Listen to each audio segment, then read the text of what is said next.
हा वाडा आम्ही घेऊन हा तरी एक 90 वर्ष झाले. बापरे. का नुसता फोन जरी आला ना सगळे त्या फोनच्या बाजूला जमा होतात. रात्रीपर्यंत तर चांगली होती, सकाळी मी उठवते तर ही उठत नाही. नमस्कार, मी दीपाली म्हात्रे. लोकमत फिल्मीमध्ये तुम्हा सगळ्यांचं मनापासून स्वागत आहे. घर सुट्टी आणि बरंच काहीचा आजचा एपिसोड शूट करण्यासाठी मी आली आहे कर्जतमध्ये, अर्थात तुम्हा सर्वांची लाडकी अभिनेत्री जुई गडकरी हिला भेटायला. जुईचं हे फार जुनं घर आहे. खरं तर वाडा असं म्हटलं तरी वावगं ठरणार नाही, पण आता वाड्याची ती थोडी बिल्डिंग झाली आहे. नेमक्या तिच्या इकडच्या मेमरीज काय आहेत, कर्जतमध्ये तिच्या फेवरेट गोष्टी काय आहेत, तिचं घर कसं आहे, जे आपल्याला बऱ्याच वेळेला सोशल मीडियावर पाहायला मिळतं. चला तर मग थेट जुईलाच भेटूया आणि जाणून घेऊया.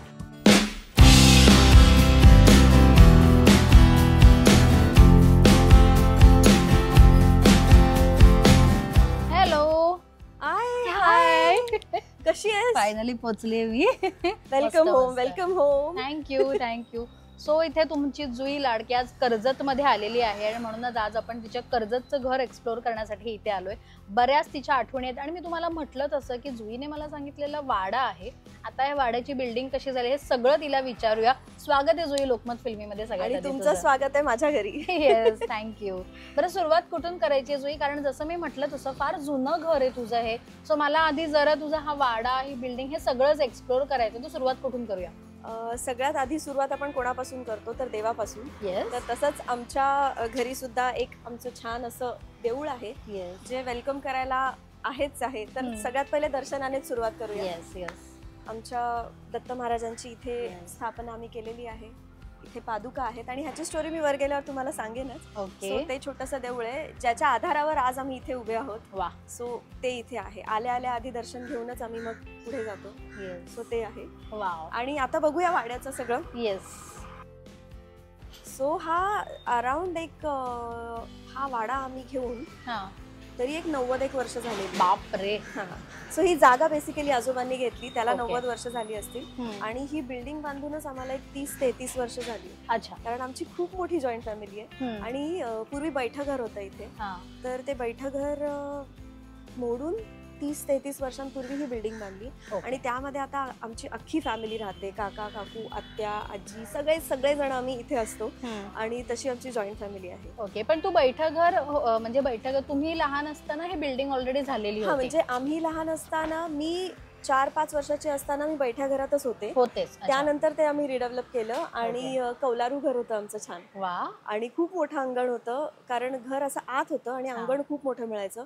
आता बिल्डिंग जास्त मोठी आहे आमची ऍक्च्युली. अच्छा. सो आम्ही सगळेजण इथे एकत्र राहतो. आणि आता तुम्ही जिथे उभे आहात ती विहीर आहे खाली.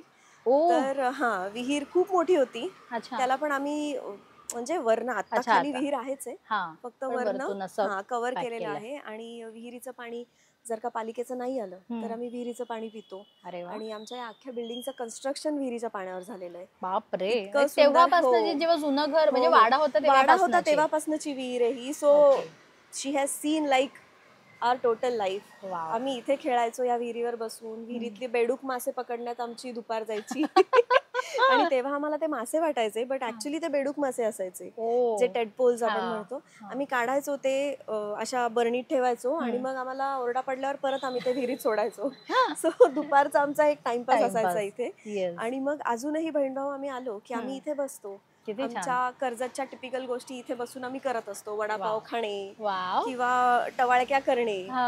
आणि त्याचबरोबर आता तुम्हाला हे जे नारळाचं झाड दिसतंय हे आमचं सगळ्यात जुनं नारळाचं झाड आहे. बापरे. म्हणजे हे माझ्याही पेक्षा मोठं आहे. काय बोलते? हो, हे अराउंड एक 40-45 इयर्सचं झाड आहे. बापरे.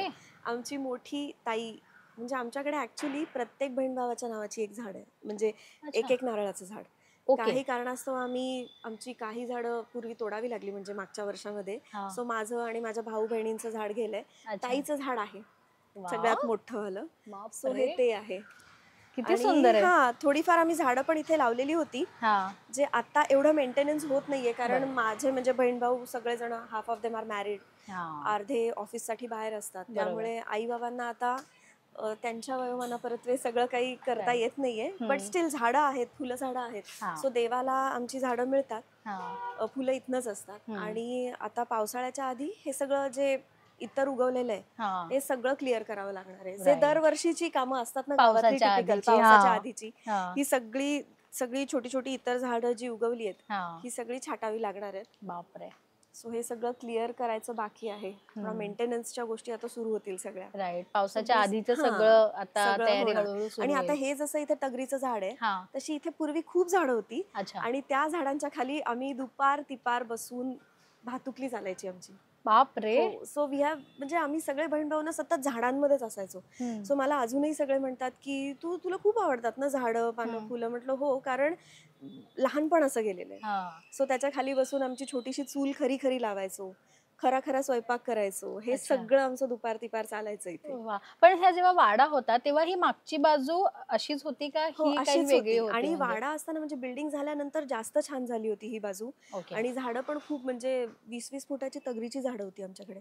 म्हणजे ओ. वृक्ष झाले होते त्यांचे. अच्छा. सो त्या झाडांच्या खाली बसून आमचे स्वयंपाक चालायचे, त्याच्याच खाली चटई टाकून झोपायचो दुपारी. वा. म्हणजे आम्ही घरात नसायचोच, आम्ही इथेच असायचो. सो सगळ्यात जास्त वेळ हा माझा झाडांमध्ये आणि बाहेर खेळण्यात, मातीत लोळायचो आम्ही लिटरली. सो तसा गेलेला आहे सगळा वेळ. ओके. पण हे आता तू म्हणतेस तसं आता जेव्हा येतात तेव्हा ह्या खूप जुन्या मेमरीज आणि आता मे महिन्याच्या वेळेच्या तर तुम्हाला लहानपणीच्या आठवणी खूप आठवत असतील. कारण तू म्हणतेस तसं प्रत्येक वेळेला असं पाहिलं की तुझे कझिन्स आले की तुम्ही इथे धुडगुसच घालता.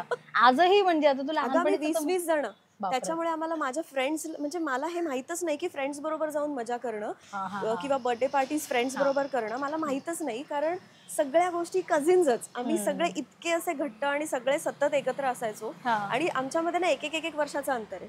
अच्छा. त्यामुळे तसे आम्ही सगळे एकाच एकाच गँग मधले आहोत. एकच वय पण एकच त्यामुळे पडतं मग तसं. आम्ही सगळे धुडकूस घालायला सगळे सतत इथेच. आणि मेमरीज म्हणजे एप्रिल मे वॉज लाईक गच्चीवरती झोपणे. कारण कर्जतमध्ये अजूनही लाईट खूप वेळा जातात.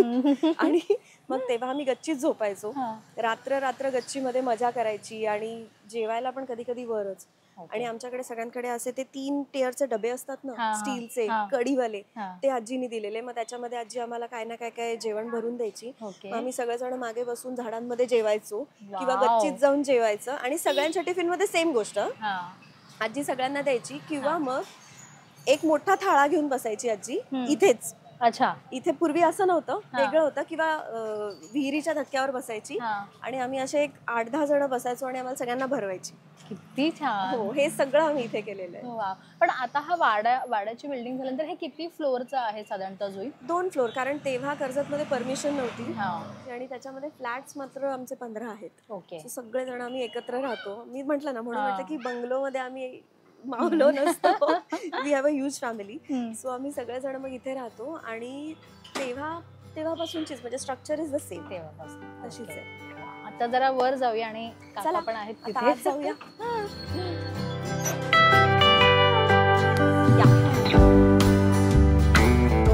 मी इथे जर लाईट तुम्हाला असं दिसत असेल तर मी सांगत जाऊ शकते की हे माझ्या आजीचं घर, माझी आत्या, माझे काका, असे आम्ही सगळेजण एका बिल्डिंग मध्ये राहतो. बापरे. सो आमची ही अशी जॉईंट फॅमिली आहे. अच्छा.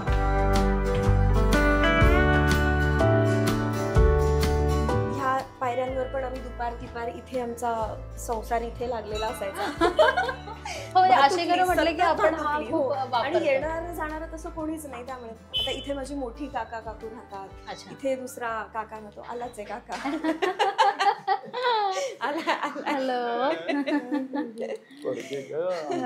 माझा गुड्डू जो आहे भाऊ, त्याचे बाबा, माझी काकू ये बाहेर. हाय काका, असे सगळे जण इथे राहतात. सो आणि इथे आल्यावर असे लाड माझे सुरू असतात.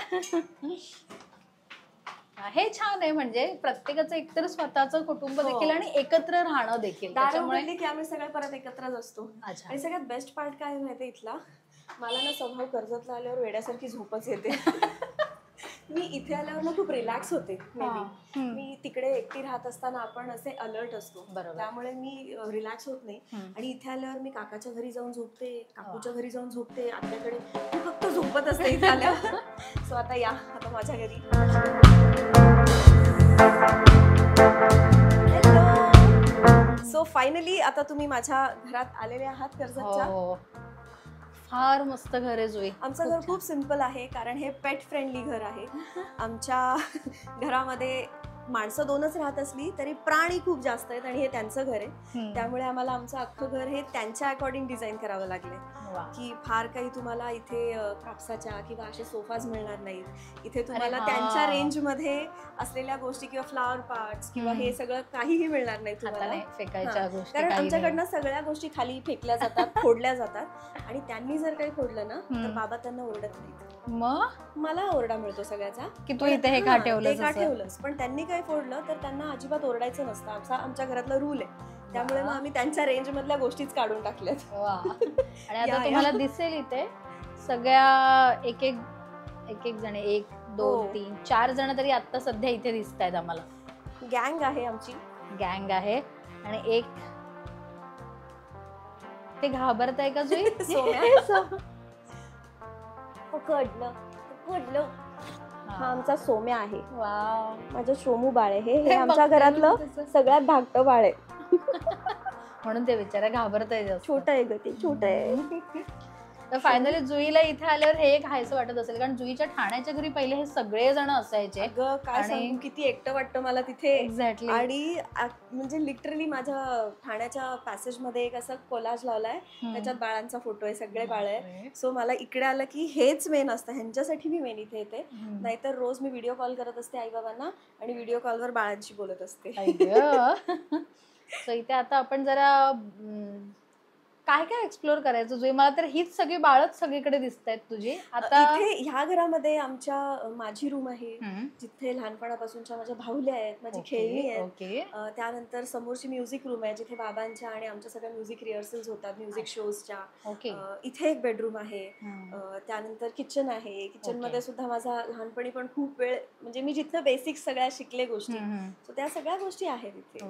आणि जुई माझ्या मते हा जो पॅटर्न आहे हा तुम्हाला असं जुन्याच घरात बघायला मिळू शकतो असं मला वाटतं. त्याच्यामुळे त्या आता सारख्या सो कॉल्डच्या त्या अशा छोट्या एंट्रीज नाहीये, छान मस्त मोठी एंट्री इथे पाहायला मिळते. ऍक्च्युली कसं आहे, आता हे फ्लॅट सिस्टमच आहे, सो ही तशी छोटीच स्पेस आहे, मुंबईपेक्षा मोठी आहे ऑफकोर्स. बट आम्हाला ना वाड्याची सवय असल्यामुळे आता गच्ची पण अख्खी आमची आहे. सो गच्ची इज लाईक अराउंड किती 5000 स्क्वेअर फीटची गच्ची आहे. सो इथे स्पेस खूप आहे. इथे आम्हाला मजा करायला, म्हणजे कसं वाळवण होतात, इथे सगळ्या गोष्टी आमच्या होत असतात. आणि झाडं, म्हणजे आता तुम्ही बघितलं, सो स्पेस खूप असते इथे. आणि मजा करायला कसं आहे की हे आपलंच आहे, आपल्याला इथनं कोणी उठवणार नाहीये किंवा इथे काय चाललंय हे बोलणार नाहीये. सो ती भावना इथे जास्त आहे ह्या वास्तूमध्ये, की हे आपलं आहे, हे आपल्या वडिलोपार्जित जी जागा असते, आपली वास्तू आहे. सो इथे तसे छान फिलिंग्स येतात, तशा भावना आहेत आणि इथे तशा ब्लेसिंग्स आहेत आम्हाला. राईट. सो तसं इथे सगळं आहे आमचं. आणि मला आता इथे छान जुईच्या फोटोंचा हे छान नाहीये फोटोज, हे आई बाबांची आवड आहे. हा, म्हणूनच म्हणते की काहीतरी वेगळे फोटो पाहायला मिळतात जुईचे.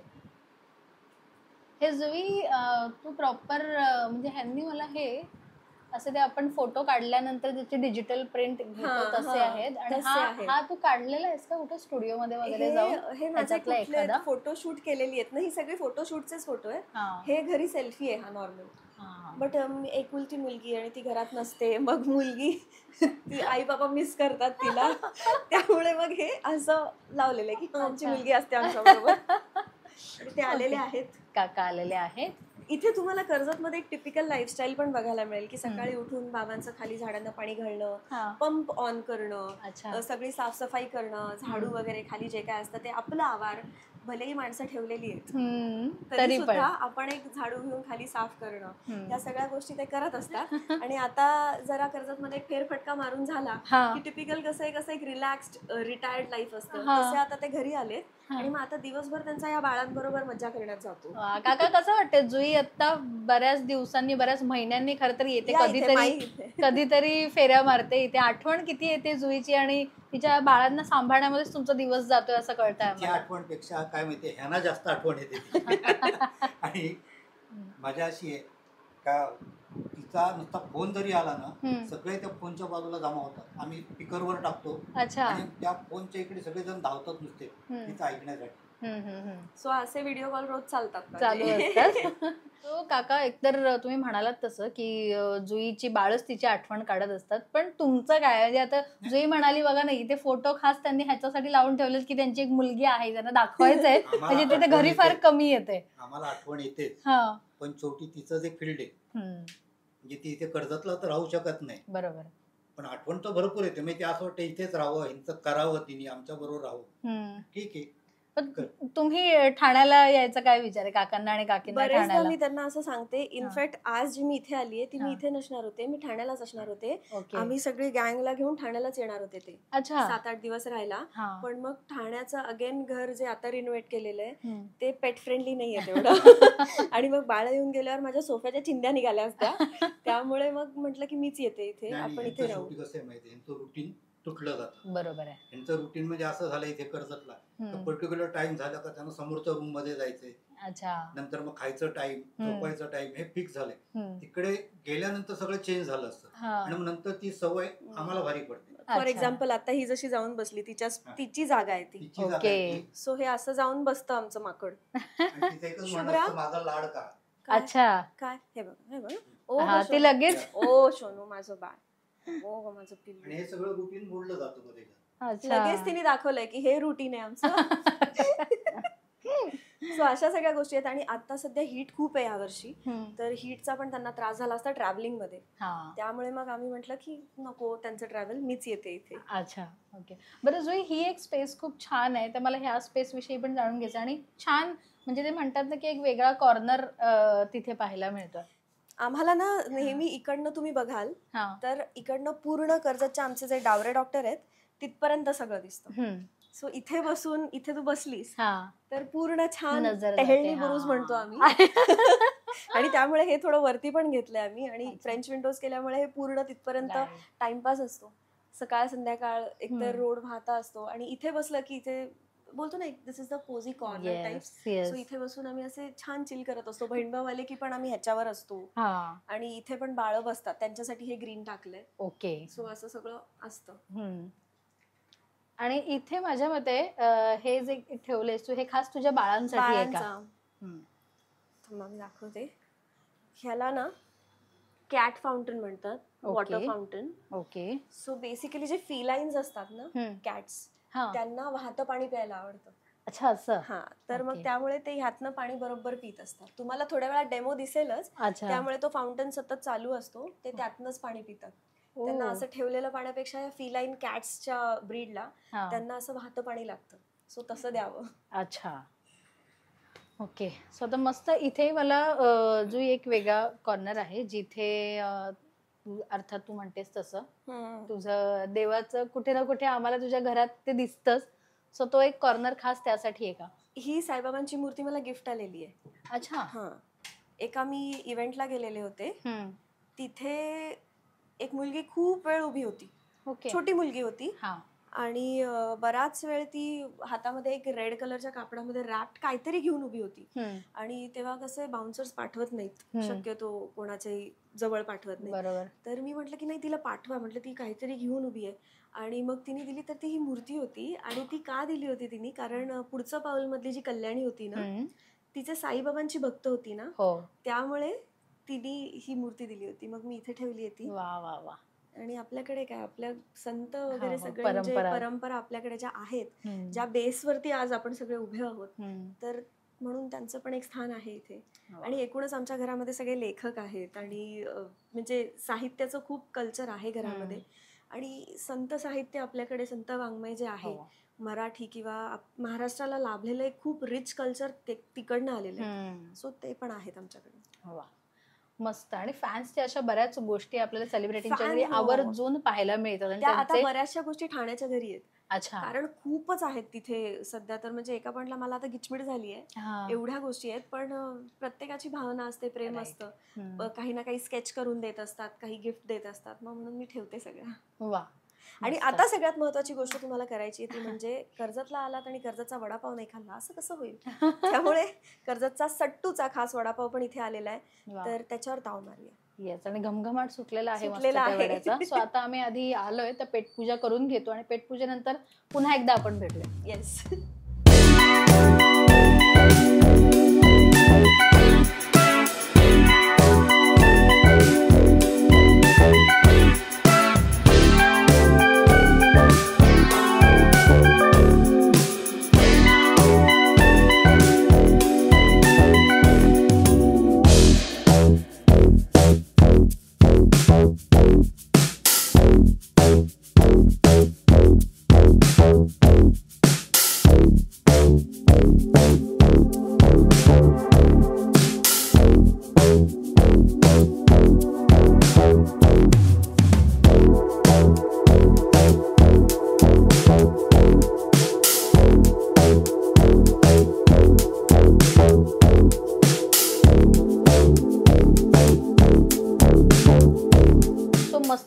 आवडीचा वडापाव खाऊन झालेला आहे, पेटपूजा झालेली आहे, चहा घेऊन झालेला आहे. आत्ता पुढच्या गोष्टींना सुरुवात करूया. जुई आणि जुईचं एक फेवरेट पिल्लू पण इथे आहे तिच्यासोबत जे बच्चू नाव खूप आहे लाड त्याचं. करते. ओके, सो आता जुई बेडरूम मध्ये जाऊया. हो चला.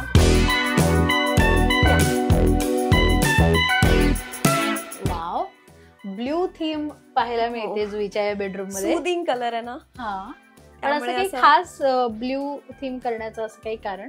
आम्हाला घरातल्या सगळ्यांना एकूण लाईट कलर्स आवडतात. अच्छा. आणि हा त्यातल्या त्यात एक असा एक दुसरा एक, कारण नेहमीच सगळे पीच, पिंक्स, लेमन्स झाले बरोबर. होते युज करून. सो म्हटलं ह्यावेळेस आता काय ब्लू करून बघूया. ओके. आणि माझी रूम पण ब्लूच होती. समोरची जी आहे जिचा आता हो. पेस्टल वेगळा कलर आहे ती हम्म. ब्लू होती. सो आता आम्ही म्हटलं ही करू. वा. सो ह्या रूम मध्ये मी जे मगाशी सांगत होते, हा. मागचा हा जो वॉर्डरोब आहे हम्म. हा माझा जुना सगळ्यात शाळेतला हा जुना वॉर्डरोब आहे. अच्छा. सो ह्याच्यामध्ये माझ्या अभ्यासाची पुस्तकं, माझी ज्वेलरी, माझे कपडे सगळे ह्यात असायचं. आणि Okay. जसं मी म्हटलं स्टिकर, हा. तसं इथे पण स्टिकर आहे.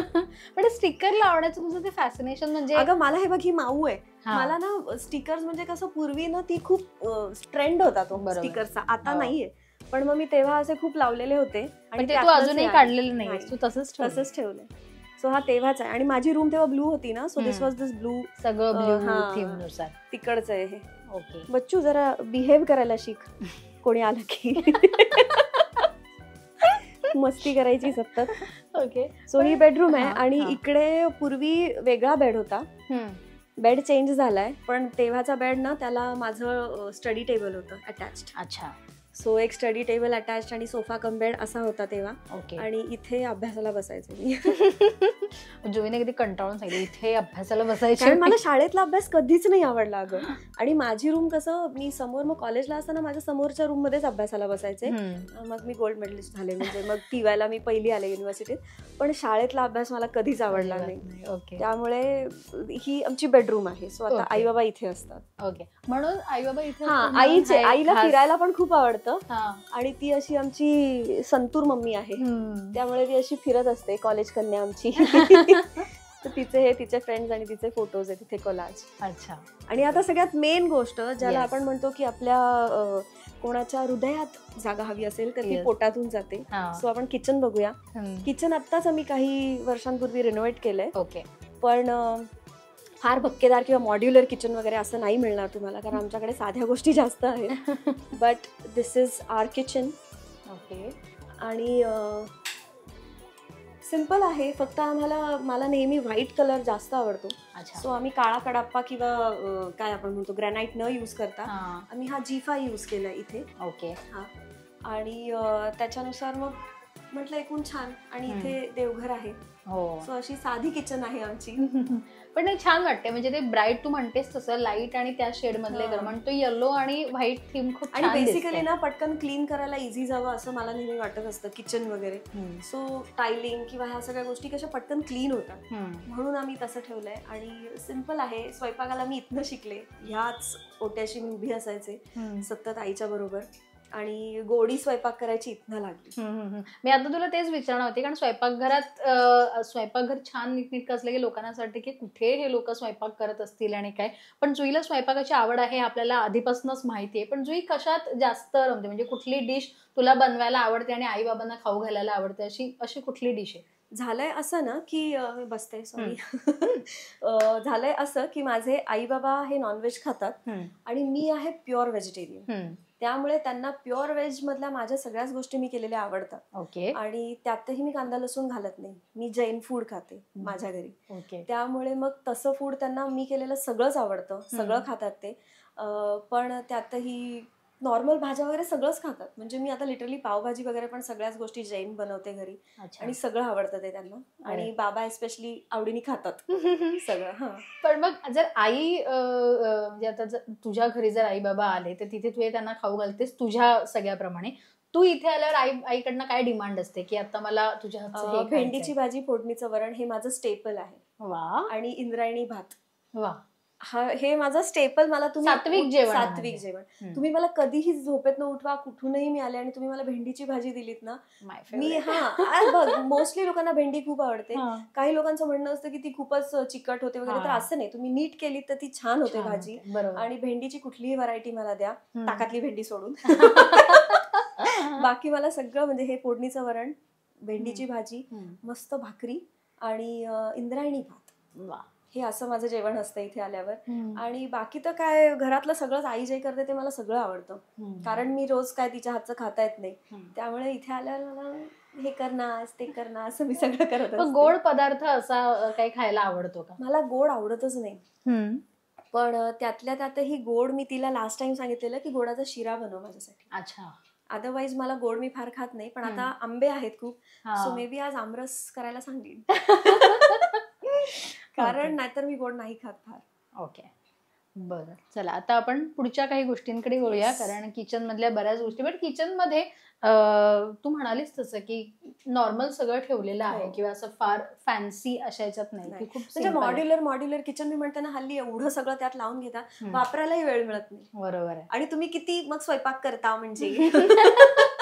सो इथे एका गृहिणीचं किचन आहे हे, जे तिच्या हाताशी सगळ्या गोष्टी असतील व्यवस्थित, आणि जे पटकन सांगितलं की पटकन काढून देता येईल असं सगळं आहे. आणि मला ना नेहमी असं वाटतं की घर घरासारखं वाटलं पाहिजे, हॉटेलसारखं वाटता कामा नये, किंवा शूटच्या सेट सारखं नाही वाटलं पाहिजे. सो हे आमचं घर आहे, म्हणजे अख्खी बिल्डिंग पण तू बघशील तर हे आमचं घर आहे. कुठेच तुला उगाच फार फॅन्सी लाइटिंग किंवा असं नाही, इथे खूप होमली फील आहे. इथली सगळी माणसं खूप वेलकमिंग आहेत. सो तुम्ही कधीही याल, तुम्हाला इथनं तुम्ही उपाशी जाणार नाही, तुम्हाला प्रेम नाही मिळणार असं होणार नाही. सो काका बघितलास ना, मी आले, म्हणजे अशी माणसं आहे ती सगळी. सो त्याच्यामुळे तशी एक वाईब आहे आमच्या या वाड्यामध्ये. पण तू आता वाड्याचा विषय काढलास म्हणून, तेव्हा वाड्यात जेव्हा किचन होतं तेव्हा स्वयंपाकघर सगळ्यांचं अर्थात एकच होतं, एक नाही, तेव्हा पण 3 किचन्स होती. अच्छा, 3 मोठं घर होतं आमचं. हो, पण तेव्हाही पण ती किचनची सिस्टम म्हणजे तेव्हा चूल होती वाड्यात की? तेव्हा आमच्याकडे गॅस आलेला होता. कर्जतला आजही सिलेंडर गॅसच आहे, LPG यूज करतो. सो गॅस आलेला होता, पण तेव्हा ना फ्रीज नव्हता. तेव्हा पूर्वी दूध ठेवण्यासाठी एक लाकडाचं असं कपाट असायचं, ज्याला जाळी असायची. अच्छा. सो मांजरींपासून वगैरे दूर राहाव्या ह्या गोष्टी. सो बेसिकली त्या कपाटामध्ये दूध ठेवलं जायचं. फ्रीज आमच्याकडे केल्विनेटरचा खूप नंतर आला. अच्छा. आणि मग त्या दुधाला शेल्फ लाईफ नसायचं फार, म्हणजे शेल्फ लाईफ असलेल्या गोष्टी फार घरात नसायच्याच. किंवा मग माठ होता आमच्याकडे छान, आजही होतं, म्हणजे त्याला ना असं सिंहाचं तोंड आहे आणि मागणं अशी कढई असलेलं मोठा माठ आहे आजीकडे खाली. सो त्यातनं आम्ही पाणी प्यायचो. म्हणजे अशा बऱ्याच गोष्टी या घरामध्ये आहेत अजूनही. पण वाड्यातली अशी कुठली गोष्ट तुझ्या या रूम मध्ये किंवा या घरात तू अशी आणलीस, जपून ठेवलीस, अशी वाड्यातली कुठली गोष्ट? अजून म्हणाल तर माठाचा एक विषय काढला जो आता खाली आहे, तसं इथे तुझ्या या घरात कुठली गोष्ट त्या वाड्यातली आहे का? भांडी आहेत की अजूनही, म्हणजे आमच्याकडे पूर्वी ना आमच्याकडे हे होता, काय बंब होता. अच्छा. पाणी तापवण्याचा प्रॉपर कॉपरचा बंब होता खूप मोठा, आणि त्याच्यात पाणी तापवलं जायचं. आणि तेव्हा वाड्यातले सगळेजण आम्ही त्या बंबात, तर ते भांड असायचं माहितीये त्याचं तपेला टाईप, ते आहे अजूनही, पण ते माळ्यावर आहे, कारण आता गिझर आल्यामुळे ते वापरलं जात नाही. पण ह्या अशा सगळ्या गोष्टी आम्ही ठेवल्यात अजूनही घरामध्ये. किती मस्त. म्हणजे ह्या जुन्या गोष्टी कदाचित फार आताच्या मुलांना, म्हणजे आताच्या पिढीला हे पाण्याचा बंबाचं जे पाणी असायचं ना, समहाव त्याला एक वेगळा फ्रेग्रन्स असायचा. म्हणजे आता जे आता जे म्हणतात ना मुलं की फ्रेग्रन्स म्हणजे बार्बेक्यूचा एक स्मेल येतो किंवा स्मोक्ड एक लागतं, तर ते स्मोक्ड जो एक फ्रेग्रन्स असायचा ना, तो त्या पाण्याला असायचा, जे गिझरच्या पाण्याला नाही मिळत. आणि तेव्हा खूप भारी मजा यायची. म्हणजे आम्ही अंगणात आंघोळी वगैरे केलेल्या आहेत. बंबात फाटी टाकायची आणि मस्त गरम पाणी यायचं, आणि मग तिथे ते तपेलं असायचं असं भांड, ते त्याच्यातनं पाणी घेऊन आंघोळी आमच्या तिथे व्हायच्या. आणि तेव्हा आजोबा होते, आणि तेव्हा आमच्या अंगणाला ताडपत्री लावलेलीच असायची. 12 महिने ताडपत्री असायची, कारण खूप मोठं अंगण होतं. ही जी बिल्डिंग आता खूप मोठी असल्यामुळे पुढे आली आहे, वाडा तसा मागे होता. सो 2.5 गुंठे आम्हाला खेळायला मिळायचं फक्त. सो त्याच्यामध्ये एक मोठा आमचा हिंदोळा होता विहिरीच्या बाजूला. आणि हे सगळं असं एका बाजूला आमची संपदा गार्डन, म्हणजे मोठी जी बहीण आहे तिच्या नावाची आजोबांनी गार्डन केलेली होती. अरे वा. सो ती अशी छान एक आत एंटर करून अशी आतमध्ये सगळी गार्डन असं वगैरे सगळ्या वाड्यात होतं. कमाल. खूप साऱ्या जुन्या गोष्टी आहेत. आणि आळूचं एका बाजूनी चिखल दलदल, म्हणजे जे आळू लागायचं ना, आळू होतं एका बाजूला, असं सगळं होतं आमच्या वाड्यात. किती छान. हो. आणि आळीतले सगळेजण गडकऱ्यांच्या वाड्यात पूर्वी खेळायला यायचे, बाबांचे सगळे फ्रेंड्स वगैरे सगळे. खूप मजा आणि खूप मेमरीज आहेत. जसं मगाशी जुई म्हणालीच म्हणजे ती म्हणाली मगाशी, तिने सांगितलं खास स्पेशल की या घरात तुम्हाला फार गोष्टी अशा किंवा वस्तू अशा मिळणार नाहीत, पण मेमरीज खूप साऱ्या ऐकायला मिळतील की ज्या तिच्या लहानपणापासून आहेत, कारण ती म्हणाली की वाड्यातही तिने काही वाड्यातही ती बऱ्याच राहिली आहे आणि त्याच्यानंतर आता ही बिल्डिंग झाल्यानंतर त्याच्यामुळे त्या मेमरीज तुम्हाला ऐकायला तिच्या नक्कीच आवडतील आणि तिचं कलेक्शन आपल्याला बघायचंय. मगाशी ती मला म्हणाली भातुकलीचं भरपूर सारं कलेक्शन आहे, डॉल्सचं खूप सारं कलेक्शन आहे आणि ती एक वेगळी रूम आहे. त्या रूम मध्ये आता आपण जाऊया. चला.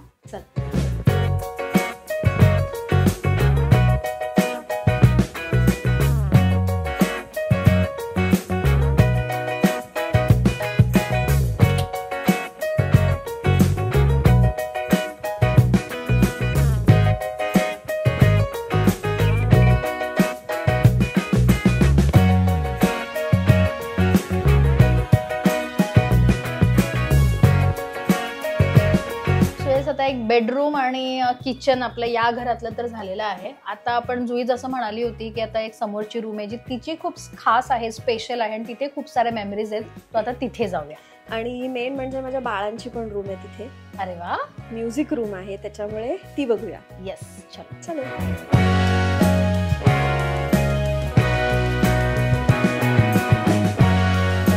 So welcome. ही सुद्धा आमची एक इथली रूम आहे. बरं, परत तुम्हाला सगळं सुटसुटीत खूप जास्त दिसेल कारण आमच्या घरामध्ये ही जी काय वानर सेना आहे छोटीशी तर त्यामुळे त्यांच्या हाती काही लागणार नाही अशा वस्तू आम्हाला सगळ्या वर ठेवाव्या लागतात. सो ही माझ्या बाळांची रूम आहे. ओके. बाळ रात्री इथे झोपतात. अच्छा. हा, दिवसभर पण खेळतात वगैरे ह्या रूम मध्ये. हा त्यांचा सोफा, इकडे सगळं त्यांचं असतं. ओके. आणि त्याचबरोबर इथे म्युझिक रूम पण आहे. बाबांची वाद्य आहेत इथे. हे खूप मस्त आहे. म्हणजे इथे तू म्हणालीस तसं की काका अजूनपर्यंत पण सुरू आहेत त्यांच्या रिहर्सल्स इथे सुरू असतात. आणि सगळ्यात एक गमतीची गोष्ट तुम्हाला दाखवते. तुम्हाला थोडं इथे यावं लागेल. हो हो हो हो. माझ्या लहानपणीचं हे सगळं भंडार आहे. आज सकाळीच आम्हाला कळलंय की माझी 3.5 वर्षाची असताना मी मला जी बाहुली आणलेली ती बाहुली नेमकी गायब आहे. सो आम्ही आता शोधून काढणार आहे मी की ती कुठे गेली आहे. अदरवाईज तेव्हापासूनच्या माझ्या बऱ्याचशा बाहुल्या आहेत. मला खूप आवडायच्या ग डॉल्स. तुझं किती कलेक्शन आहे डॉल्सचं. म्हणजे हे जे बार्बीज वगैरे आलेल्या ना तेव्हा आणलेली. दिस इज माय फर्स्ट बार्बी. आणि मग त्यातलीच प्रिन्सेस वगैरे अशा सगळ्या, ती केली पण आली होती. असं सगळं मी आणलेलं आहे तेव्हाचं. आणि त्या सगळ्या डॉल्स माझ्या तर ते. आणि मग हे बघ ना, म्हणजे घंगाळ पण आय थिंक तुळशी बागेतून आणलेलं होतं. अच्छा. खूप, म्हणजे मी तेव्हा काहीतरी एक 5-6 वर्षाची असेल तेव्हाच आहे हे. तर ह्याच्यामध्ये मग माझ्या भावल्यांची आंघोळ. पण हे किती, म्हणजे हे सगळं तुझं हे गडू म्हण. म्हणजे माझ्याकडे पितळ्याचा सेट वेगळा आहे, माझ्याकडे काचेचा सेट वेगळा आहे, लाकडी सेट वेगळा, स्टीलचा. अशी खूप खेळणी आत पण आहेत, तुम्हाला दिसतील. बट ही सगळी म्हणजे माझं हे ट्रेजर आहे. किती, म्हणजे जवळपास कुठल्या ह्यापैकी कुठली अशी डॉल आहे जिच्यासोबत तुझी स्पेशल मेमरी आहे? तेच बाळ जे गायब झालंय. म्हणजे मी 3.5 वर्षाची असताना माझ्या बाबांच्या मित्राने ती दुबईवरून आणली होती. आणि ते बाळ इतकं गोड होतं की ते उभं केलं ना की ते हसायचं, आडवं केलं की रडायचं. आणि लिटरली माझे खूपच खूप गोड बाळ होतं ते. इतकं सुंदर पिल्लू ते. तेच गायब झालंय, म्हणून मला कळत नाही कुठे गेलंय ते नेमकं. अच्छा, पण हे ठेवलं असेल. अदरवाइज हे असंच सेट असतं. हो, हे इथेच असतं. आणि माझ्या ह्या बाळांना हात लावायची परमिशन नाहीये. सो इथे रिहर्सल्स वगैरे सगळ्या होतात. कोणी आले की. आणि बरेचदा आता आम्ही इकडे प्रोजेक्टर लावतो.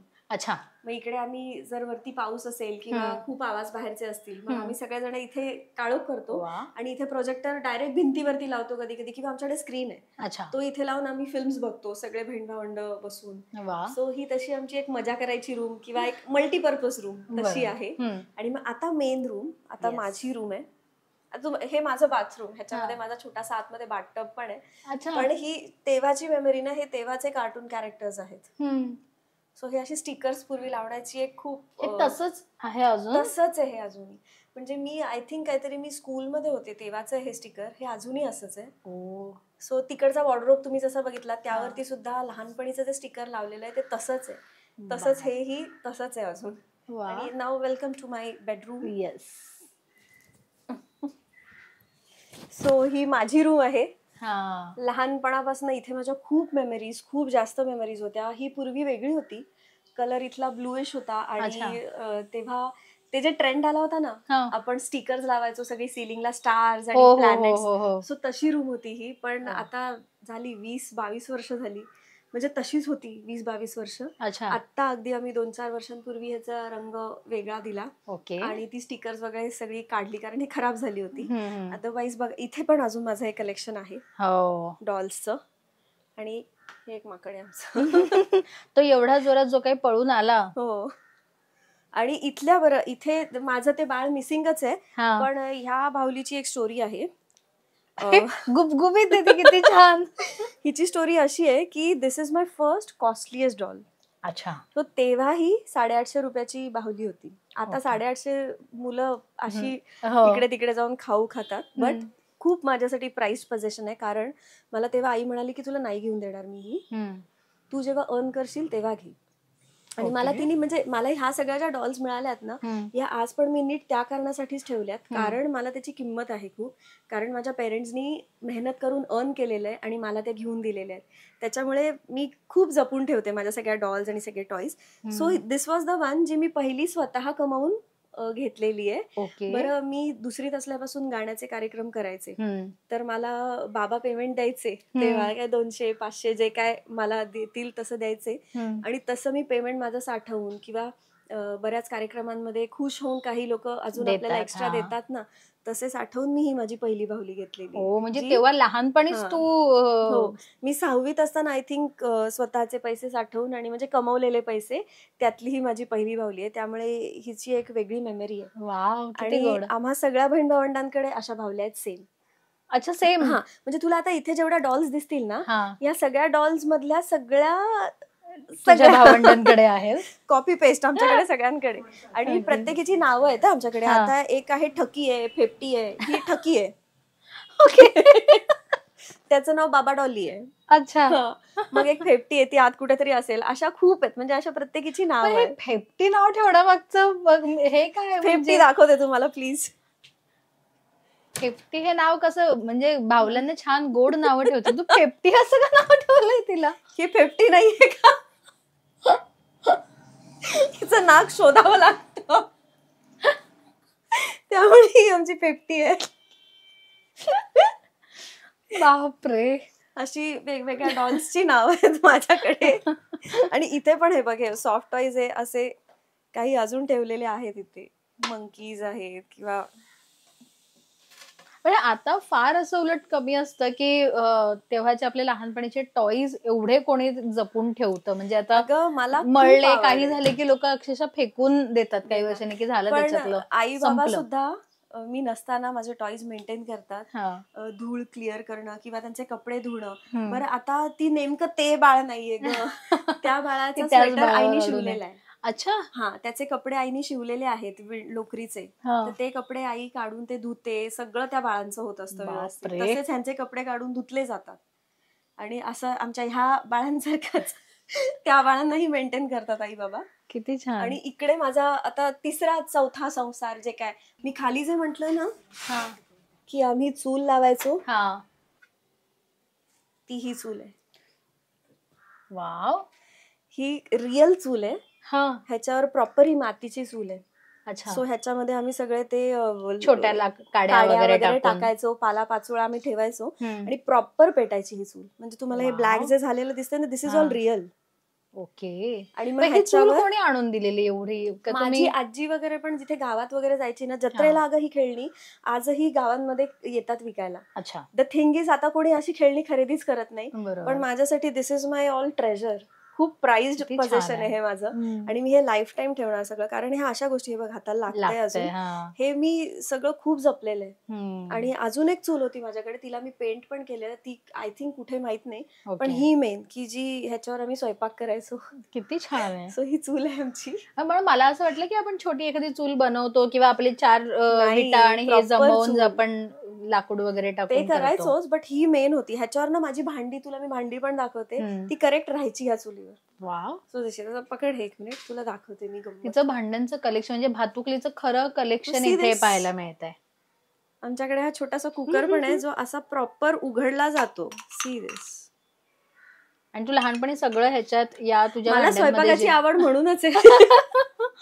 कारण तेव्हापासून आम्ही हे सगळं व्यवस्थित करायचो आणि सगळे बहिणभावांची गँग आमच्या स्वयंपाकामध्ये व्यस्त असायची नेहमी.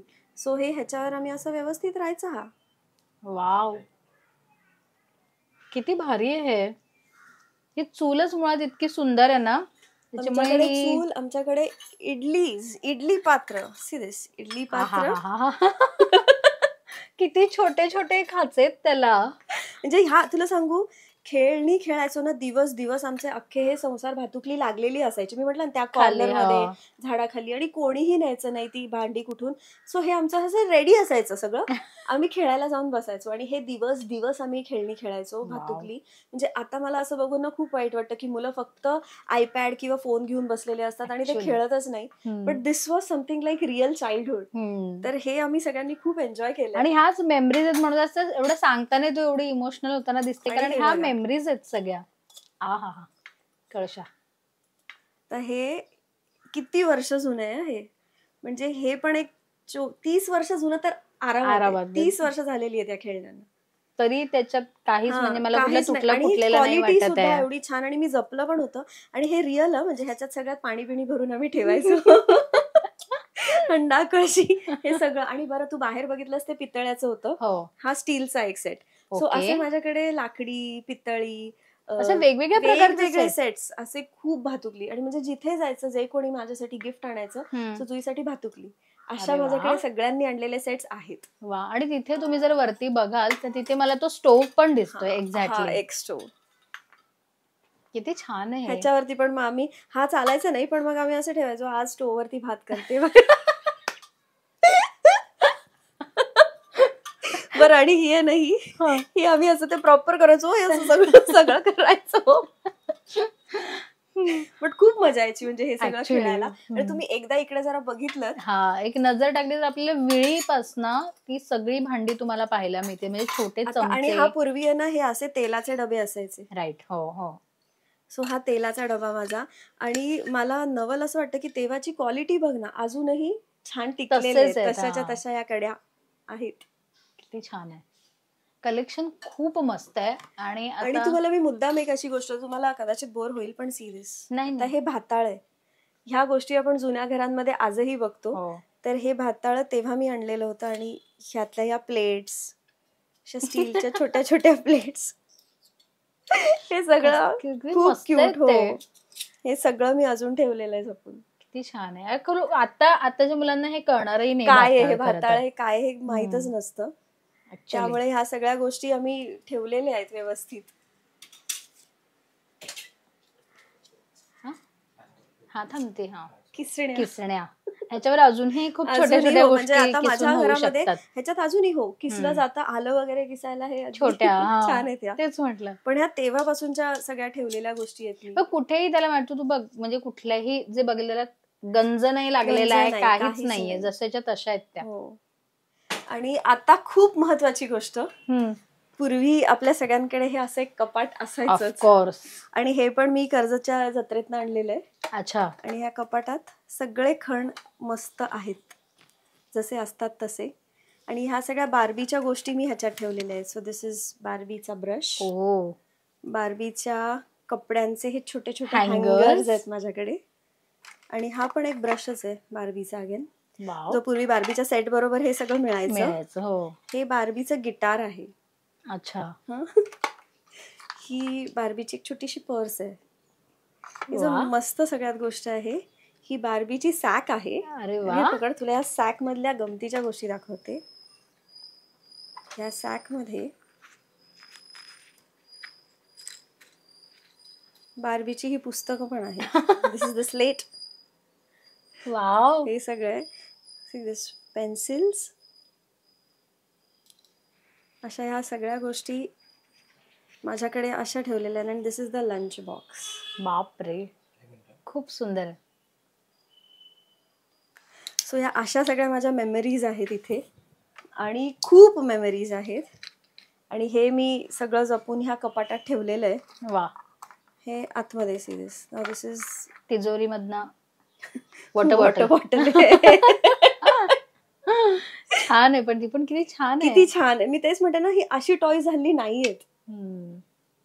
सो ते स्कूल गोईंग स्किपर नावाची माझी एक बार्बी आहे. अच्छा. सो त्यामुळे तिचा हा सगळा स्कूलचा सेटअप स्कूल आहे. सेटअप. आणि आता एवढे कपडे आहेत, मग कपडे धुवायला वॉशिंग मशीन तर हवं ना.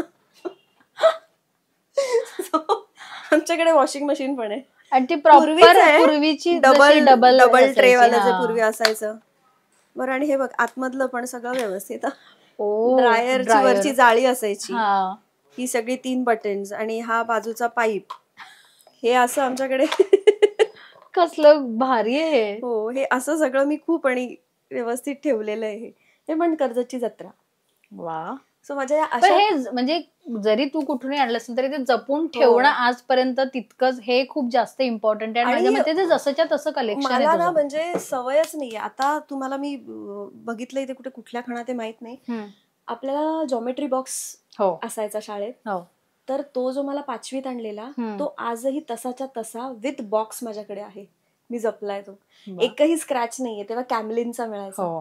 सो तो तसाच्या तसा ठेवलेला आहे. मला असं वाटतं ना नेहमी की आपल्याकडे ना काही आपल्या जनरेशनकडे आपल्या पुढच्या जनरेशनला दाखवायला काही नाही. एक्झॅक्टली. आपले जे आजोबा आजी आपल्याला ज्या स्टोरीज सांगतात, त्यांचे जे अनुभव किस्से आपल्याकडे हळूहळू न संपत चाललंय. सो आपल्याकडे पण काहीतरी असायला हवं. सो मी हे सगळं ठेवलंय की माझ्या नेक्स्ट जनरेशनला मी दाखवीन माझ्याकडे 50 होती. माझ्याकडे हे सगळे होते. आणि असं सगळं, आणि त्याच्याच मागे तो कीबोर्ड आहे माझा, तो जो मागे ठेवलाय. अच्छा, ओके. म्युझिकल. सो अशा सगळ्या गोष्टी या माझ्या रूम मध्ये आहेत इथे. आणि तेव्हा हे डोर मी डिझाईन केलं होतं. अच्छा. मी शाळेत होते पण मला डिझाईन करायची तेव्हापासूनच आवड होती. ओके. सो हे काचेचं असं तेव्हा करून घेतलं होतं. हे तू स्वतः केलंस? इट्स मी केलेलं आहे. हो. आणि मी हे सगळं करायला शिकले होते. अच्छा. आणि माझ्याकडे अशा फ्रेम्स पण बऱ्याच होत्या, त्या आता फुटल्या किंवा खराब झाल्या. पण हॉबी क्लासेस मध्ये मी हे सगळं शिकले होते. वाव. खूप छान युनिक गोष्टी आहेत. म्हणजे खरं तर आताच्या घरांमध्ये तुम्हाला फार लॅविश आणि अशा गोष्टी आपल्याला पाहायला मिळतातच. पण जसं आपण आधीच सुरुवातीला म्हटलेलं की जुईचं हा जो वाडा होता, हा वाड्यापासून आता जी बिल्डिंग झाली त्याच्यानंतर तुम्हाला खूप साऱ्या जुन्या आणि युनिक गोष्टी पाहायला मिळतील, ज्या कदाचित हरवलेल्या आहेत काही जणांकडनं, पण त्याचं एक कलेक्शन छान छोटंसं जुईच्या या घरात आपल्याला पाहायला मिळतंय. वाव, खूप मस्त आहे जुई. आता आपण बाहेर जाऊया पुन्हा आणि आणखीन थोड्या गप्पा कंटिन्यू करूया. बरं, इथे हॉलमध्ये आल्यानंतर हे तू मगाशी मला सांगितलंस हे बाबांचं सगळं हे जे आहे, पण ह्याच्यातलं कुठलं वाद्य तू स्वतः शिकलीयस का? मला तसं बाबांनी कच्ची ढोल वगैरे हातामध्ये दिलेला आहे बरेचदा वाजवायला. अच्छा. कीबोर्ड मी वाजवते. ओके. पण अदरवाईज चर्मवाद्य माझ्याच्यानी काही झेपणाऱ्यातली नाही. पण तरी ट्राय केलं कधीतरी? ट्राय सगळंच केलं ऑफकोर्स. तबल्यावरती सुद्धा बरेचदा हे करून गेलं, ढोलकीवर थाप मारून बघितलीये, पखवाज बघितलाय, पण हे मेरे बस की बात नाहीये. बाबाच ते छान वाजवतात. ओके. सो बाबा आणि तुझी अशी जुगलबंदी होत असेल, म्हणजे बाबा वाजवतात आणि सगळ्या शोजला, बाबांच्या शोज मध्ये मी गायलेली आहे. उषक्काल वाद्यवृंद हा आमचा कर्जत मधला, रायगड डिस्ट्रिक्ट मधला पहिला मराठी वाद्यवृंद. सो बाबांनी तो आय थिंक 89 साली चालू केला. 88 साली माझ्या जन्माच्या वेळेला त्यांनी तो सुरू केला. आणि त्यामधनं कर्जतमधले बरेच होतकरू कलाकार नेहमी सगळ्यांसमोर येत राहिले. आणि मी हे खूप काय म्हणताय, कॅन प्राऊडली से की आज त्यातले बरेचसे कलाकार हे आपल्या मराठी इंडस्ट्रीमध्ये खूप वरच्या लेवलचे सिंगर्स आहेत, म्युझिशियन्स आहेत. आणि आमच्याकडे येऊन गेलेले एकतर काका होते, विजय दयाळ नाव त्यांचं, ते तर आज YRS चे सिनियर इंजिनियर आहेत, साऊंड इंजिनियर. सो त्या सगळ्यांना बाबांनी पहिले इथे एक्सपोजर दिलं. आणि असे बरेच कलाकार इथे आमच्या ह्या वास्तूत, आमच्या वाड्यामध्ये रिहर्सल करून गेलेले आहेत, गाऊन गेलेले आहेत. सो तसं सगळं मी म्हणतो हेरिटेज आहे ह्या वास्तूला ऐकून. तसं आहे. नक्कीच. आणि आता आपण पुन्हा आधीच्या तिकडच्या रूम मध्ये जाऊया आणि तिथे आणखीन बसून काही गप्पा मारायचं. सो जाऊया जुई? येस, चला.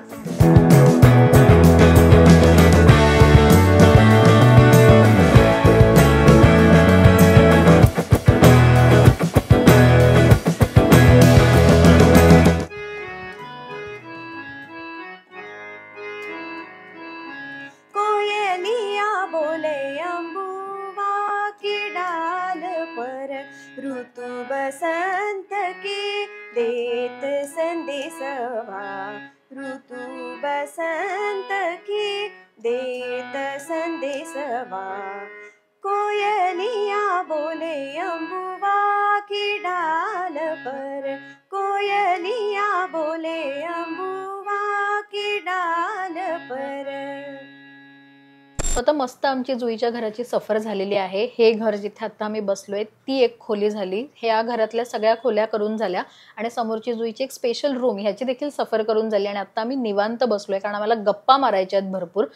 जुई, एकतर कर्जतमध्ये आल्यानंतर फेवरेट गोष्ट कुठली जी कर्जतमध्ये आल्यानंतर तू जातेस, कुठल्या म्हणजे हे वडापाव खाणं असो किंवा कुठल्या कुठल्या गोष्टी तू इथे आल्यावर हमखास की त्या ठिकाणी तू जातेस? एकतर वडापाव पूर्वी खूप खाणं व्हायचं, आता तेवढा नाही होत, पण ते एक असतं. त्यानंतर इथे टेकडी आहे. अच्छा. म्हणजे कचेरी, जिथे वरती पूर्वी सगळी कचेरीची कार्यालय होती, पोलीस स्टेशन होती वरती, पण आमच्यासाठी टेकडी वॉज अ हँगिंग स्पॉट. कारण तिथे वरती जाऊन पारंब्या खेळायच्या आणि तिथे ना छान डोंगर, हिलॉक आहे, तिथे वर जाऊन बसायचं आणि रेल्वे दिसते पूर्ण. सो ट्रेन्स येताना बघायची गंमत, सगळी मजा खूप वेगळी होती. आणि मग डेक्कन क्वीन 6:45 वाजता आली की that was the last train, की चला 6:45 वाजलेत, आता घरी निघायचं. आणि मग डेक्कन क्वीन बघायची, तिचं बँकर जायचं पुढे म्हणजे इंजिन, आणि मग आम्ही उतरायचो आणि घरी यायचो. सो ती टेकडी एक होती. आणि इथे कपालेश्वर मंदिर आहे. अच्छा. सो मी आल्यावर हमखास कपालेश्वराला जातेच जाते. आणि माझे सगळे फ्रेंड्स इथेच बरेचसे आहेत. सो त्या कोर टीमला भेटणं असतं माझं, त्यांच्याबरोबर फिरणं असतं. आणि जर जास्त दिवसांची सुट्टी काढून आलेली असेल तर एखादा तरी ट्रेकचा प्लॅन असतोच. म्हणजे आमच्या आसपास जेवढे, कर्जतच्या आसपास तुम्हाला जेवढे पण इथे डोंगर दिसतात, डोंगर म्हणजे पर्वत आहेत चांगले ते, सो ते सगळे मी ट्रेक केलेले आहेत. काय बोलतो? सगळे आम्ही प्रॉपर ट्रेक केलेले आहेत. इरशाळवाडी जी दुर्घटना मध्यंतरी झाली, इरशाळगड पण आम्ही ट्रेक केलेला होता. आणि इरशाळवाडीमध्येच आम्ही तिथे जेवण वगैरे केलेलं होतं. सो म्हणजे अशा इथे माझं कर्जतला आल्यावर ह्या सगळ्या गोष्टी खूप जास्त असतात. पण इथेच तुझी शाळा पण आहे, राईट? तुझी काही वर्ष मी इथे होते. ते नंतर मी ऍक्च्युली माझी इथली पहिली शाळा कुठली तर सांगते की महिला मंडळ आम्ही ज्याला म्हणतो, त्याच्यात मी नर्सरीसाठी गेले. अच्छा. त्यानंतर मी इथल्या KES ला गेले, पण त्यानंतर मग मी माझ्या आत्याकडे शिफ्ट झाले. आणि नेरुळला माझी सेंट अगस्टिन्स ती शाळा. सो माझं तिकडे जास्त शाळेच्या मेमरीज, इथे फार नाही झालं तसं. पण इथे आल्यावर मग मित्रमैत्रिणी तुझे माझे शाळेतले नाही आहेत. बाबांचं जे म्युझिकचं आमचं सर्कल आहे इथलं, झालंय असं ना की माझं खूप लिमिटेड सर्कल आहे. कारण बाबांचे जे मित्र आहेत त्यांचीच मुलं माझे फ्रेंड्स आहेत. आणि ती सगळी गँग आमची म्युझिक गँग सेम आहे. आणि तीच मुलं कॉलेजला पण माझे फ्रेंड्स होते. अच्छा. सो त्या सगळ्या मुलं हे सगळे, त्यातलीच एक हेमंती म्हणजे गुड्डा. सो हे सगळेजण सेम फ्रेंड्स आहेत माझे कर्जत मधले. आणि मग इथे जर कोणी असतील आलेले, आता बरेचसे बाकीचे इथे आहेतच, सो त्यांना भेटणं होतं, जेवायला जाणं होतं किंवा घरी येतो, असं काहीतरी चालतं आमचं. पण इथे आल्यावर सगळ्यांकडे आराम करणं हेच तुझं आहे कुठे? अरे मेन गोष्ट आहे ती की म्हणजे माझा खाली जो राहणारा भाऊ आहे तुषार गुड्डू, तो मला म्हणतो की जुई तू इथे आलीस की लाज काढतेस तू. कारण मी फक्त झोपत असते इथे येऊन. माझ्या काकाच्या घरी जाऊन गुड्डू बिचारा वर्क फ्रॉम होम करत असेल, जरा वेळाने बघतो जुई कुठे, जुई झोपलीये. काकाच्या एकदम खालच्या घरात गेले, सगळेजणांनी टीव्ही लावला, बघतायत जुईताई झोपलीये. म्हणजे मी कुठेही जिथे मिळेल तिथे मी अशी वगैरे झोपलेली असते. आत्याच्या घरात जाऊन खाली झोपते मी, तिथे पण भाऊ वर्क फ्रॉम होम चालू असतं. म्हणजे इथे आल्यावर मी समहाऊ रिलॅक्स होते. राईट. आणि एक आपल्या घरी आलोय किंवा आपली एक वास्तू असते, त्याच्यामध्ये एक मेंटली रिलॅक्स होणं होतच. बरोबर. सो मे बी त्यामुळे मी कर्जतला आले की खूप झोपा काढते. पण इकडच्या आता बऱ्याच लोकांना माहितीये का की हे जुई गडकरीचं घर आहे? म्हणजे आता गडकरी हाऊस हे सगळ्यांना माहितीच आहे, पण आता जे तुझे चाहते आहेत, जे तुझे फॅन्स आहेत, त्यांना आसपास माहितीये का आपली जुई इथेच राहते, असं बऱ्याच जणांना माहितीये का?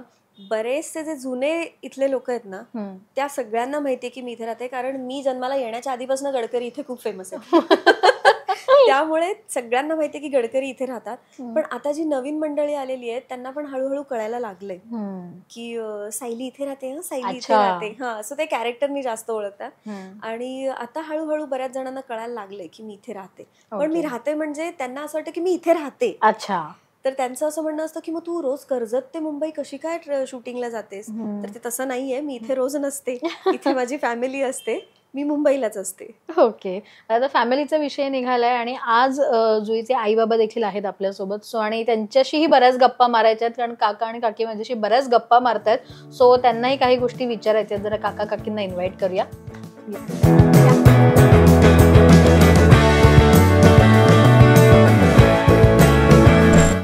दोघांचं स्वागत स्वागत आहे लोकमत फिल्मीमध्ये सगळ्यात आधी नमस्कार. तर. आणि आल्यापासून दोघेही पाहुणचार करतायत आमचा, त्यासाठी खरं तर खूप खूप थँक्यू.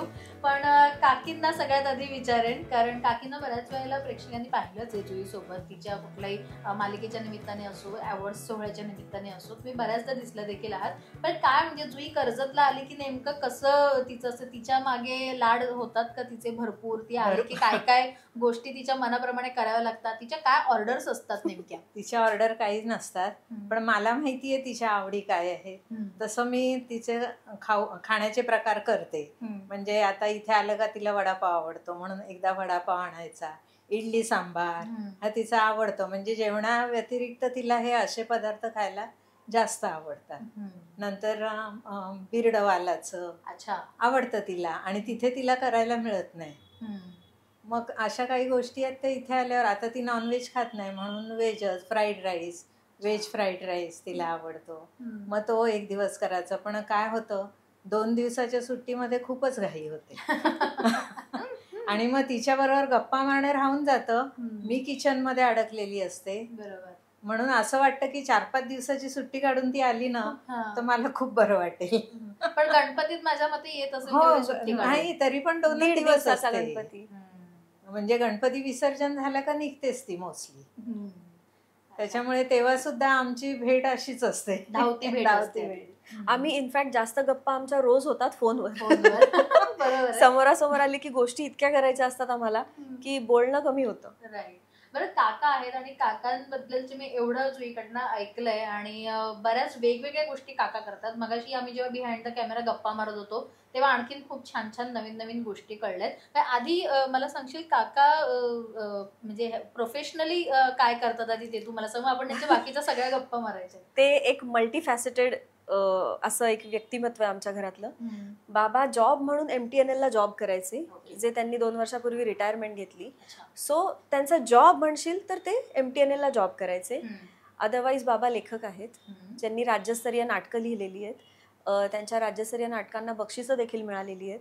बाबा कवी आहेत, त्यांचे काव्यसंग्रह 2 प्रकाशित झालेले आहेत. त्यानंतर चारोळ्या संग्रह त्यांचा प्रकाशित झालेला आहे. आणि त्याचबरोबर बाबांचा वाद्यवृंद आहे. सो ते शो ऑर्गनायझर सुद्धा आहेत आणि चर्मवाद्य ते वाजवतात स्वतः, ढोलकीपट्टू आहेत. त्यानंतर कच्ची ढोल किंवा सगळ्या प्रकारची चर्मवाद्य बाबा वाजवतात आणि आजही त्यांचे शोज चालू असतात. सो त्यांचं बऱ्याच अशा गोष्टी ते करत असतात. आणि त्याचबरोबर आणखीन एक गोष्ट म्हणजे बाबा आयुर्वेदिक ऑइल्स बनवतात घरी, म्हणजे जे मी सुद्धा सेल करते की म्हणजे त्याचं तू पण एक कस्टमर आहेस. मसाज ऑइल म्हणजे pain relief oil, hair oil बनवतात आणि इतरही बरीच औषधं आयुर्वेदिक बाबा बनवून देत असतात. वा. आणि ह्याचबद्दल मला काकांकडनं, कारण काकांनी जसं मला एकदा जुईने आधी सांगितलेलं की तिला जेव्हा तो RA पॉझिटिव्ह ती जेव्हा झाली तेव्हा सर्वायकल स्पॉन्डिलोसिसचा पण मेन माझा इश्यू त्यांनीच क्युअर झाला. सो ते तेल म्हणून जुईने एकदा सांगितल्यानंतर एकदा रिकमेंड केलेलं, म्हणून मी स्वतः ते वापरून बघितल्यानंतर मला त्याचा अनुभव आला. म्हणून मी आज काकांची गप्पा मारताना मला बऱ्याच आयुर्वेदिक गोष्टींवर गप्पा मारायला मिळाल्या आणि मला ते खूप छान वाटलं. कारण आत्ताच्या सध्याच्या जमान्यात आपण पटकन काही लागलं कुठलं की डॉक्टरकडे जातो, पण काकांकडे अशा बऱ्याच काय म्हणतात ते ट्रिक्स आहेत ज्याने आत्ताची मुलं अशी पटकन, काकांनी एखादी गोष्ट पटकन सांगितली तर त्यांच्या ती ध्यानातही येणार नाही की हे असं आपण करू शकतो. काका कुठून, म्हणजे आयुर्वेदाचं प्रेम कुठून आहे तुमच्याकडे? मुळामध्ये आमचे आजोबा, त्याच्यानंतर माझे वडील हे आयुर्वेदामध्ये मास्टर होते. अच्छा. आणि 1800 सालातला ग्रंथ आयुर्वेदाचा तो माझ्याकडे आहे आणि तो त्यांचाच आहे, म्हणजे माझा नाही आहे. ते लोक करत होते, त्यातलं मी तो ग्रंथ जपून ठेवला आणि त्यातलं जे वाचून बरं वडिलांच्या बरोबर मी फिरायचो. अच्छा. ह्या ज्या काही जडीबुटी आणणं, मुळ्या बिळ्या, तर जंगलामध्ये जाताना वडील मला घेऊन जायचे, चल रे या झाडाची माहिती करून घे, आणि मग त्याचे गुणधर्म काय हे लिहून ठेवायचे ते, आणि मग मला सांगायचे हे असं केलं का, असं होतं, तसं केलं का. आणि यातून काय झालं माहिती आहे, थोडं थोडं करता करता मला आवड निर्माण झाली. नाही बाबा, आणि माझ्या हातनं जर 4 माणसं बरी होत आहेत, पैसा ही गोष्ट नाही आहे, पण माझ्याकडनं मी जे काय बनवलंय 4 माणसं बरी झाली त्यात आनंद असायचा. आणि माझाच एक मित्र का जो आमच्याबरोबर येऊन बसायचा त्या काळामध्ये, त्याचा कान फुटलेला होता आणि तो कान फुटलेला असताना कान फुटल्यावर त्याला खूप घाण वास येतो. पण वडिलांनी ते सांगितलं काय रे बाळा काय असं झालं, आणि वडिलांनी जे औषध बनवलं ते काय बनवतात हे मी बघायचो, आणि ते औषध मी आजपर्यंत ज्या ज्या लोकांना दिलंय आणि त्याचा 100% रिझल्ट मिळाला का कान फुटलेला बरा झाला, त्यातनं पू येणं बंद झालं, बापरे. हे जे आहे सक्सेस, मला बरं वाटलं हा नाही बाबा हे खरंच होतंय. आणि ते बनवायचे कसं काय ते बघत राहायचो मी. आणि आज जे मी तेल बनवतोय त्या तेलाचं तर असं आहे का मला जे रिप्लाय येतात त्याच्यात आनंद आहे. का कित्येक जण पाठवतात हे तेल वापरलं, माझी 6 महिने आई बेडवर होती पण आज ती उठून बसली आहे. कित्येक जण पाठवतात, ते जे समाधान आहे फार मोठं आहे. आणि आज चाललंय म्हणजे आणि ज्यांना ऑल ओव्हर इंडिया आम्ही शिफ्ट हां करतो ते शिफ्ट ऑइल. करू. म्हणजे बाबा इतकी वर्ष ते बनवत होते, पण मागच्या वर्षी मला असं वाटलं की आपण इन्स्टावर टाकावं की मी कशाने क्युअर झाले किंवा मला पेन कशामुळे रिलीफ झालं. आणि इतकं म्हणजे अनएक्सपेक्टेड लोकांचा रिस्पॉन्स आला त्याच्यावर. आणि आता खूप म्हणजे ऑल ओव्हर इंडिया आम्ही कानाकोपऱ्यामध्ये जाते ते ऑइल. वा. पण काका हे तर हे एक झालं म्हणजे हे तेलाविषयी झालं. तुम्ही असे बरेच वेगवेगळे प्रयोग देखील करून बघा. तुम्ही मला मगाशी जसं सांगितलं तसं एक स्वतःवरच ट्राय करणं म्हणा किंवा हो, त्या हो. पद्धती. सो तसाही एक किस्सा मला कसं आहे, ऐकायचा आहे. कित्येक वनस्पती जे आहेत त्याचे गुणधर्म लोकांना माहीत नाही आहेत बरोबर. का त्याच्यात काय पॉवर आहे. आणि आजही आयुर्वेदाला आपल्याकडे जास्त महत्त्व दिलं जात नाही, पण खरं आयुर्वेदामध्ये एवढी पॉवर आहे का तर जी वनस्पती, एकच वनस्पती आज हजारो रोगांवर असते पण आपल्याला माहीत नसतं, आपण त्याला लक्ष पण देत नाही. आणि ही रानटी उगवतात, पावसाळ्यात उगवतात, ती जर त्या वेळामध्ये जर सांभाळून ठेवलं तर त्या वनस्पतीचा भरपूर मोठा फायदा आहे. आणि त्या जपल्या पाहिजेत. साध्या साध्या दिसणाऱ्या असतात, एक साधं भिंतीवर उगवणारं त्याला घोडा म्हणतात, अच्छा. कात्रीच्या पानाचा घोडा म्हणून ती वनस्पती म्हणतात का त्याचं असं काळा देठ असतो आणि खेचून काढल्यावर त्या वनस्पती अशी गुलाबाचं फुल तयार होतं. ओके. पण ती जर सावलीमध्ये वाळवली हम्म. आणि त्याची पावडर बनवून ठेवली, लहान मुलांना जर उलट्या जुलाब होत असतील हम्म. फक्त थोडी पावडर घेऊन गुळामध्ये मिक्स करून दिली, उलट्या जुलाब बंद होतात. आणि ती वनस्पती आता आमच्या विहिरीत भरपूर आलेली आहे. हो. सो ते काढून ठेवतात. हे जे असे आणि- काही आहेत ते लक्ष द्यायला पाहिजे. आणि कर्जतमध्ये आता जे हेअर ऑइल बाबा बनवतात ते सुद्धा काही वनस्पती अशी असते जी त्या सीझनला त्या सीझनलाच येते, नाही तर मग ते जातात आणि ते तिकडनं तेवढी वनस्पती तोडून आणतात आणि मग ती प्रोसेस करून ठेवायची, मग त्याचं ऑइल म्हणून हेअर ऑइल हे स्टॉक प्रमाणेच बनतं आमचं. अच्छा.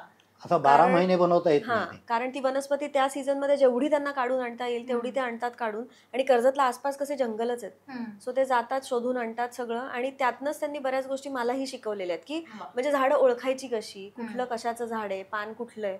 नुसतंच झाडं नसतात ती, प्रत्येक झाडाला काहीतरी असते आयडेंटिटी आणि त्याचे काहीतरी गुणधर्म किंवा काहीतरी बेनिफिट्स असतात.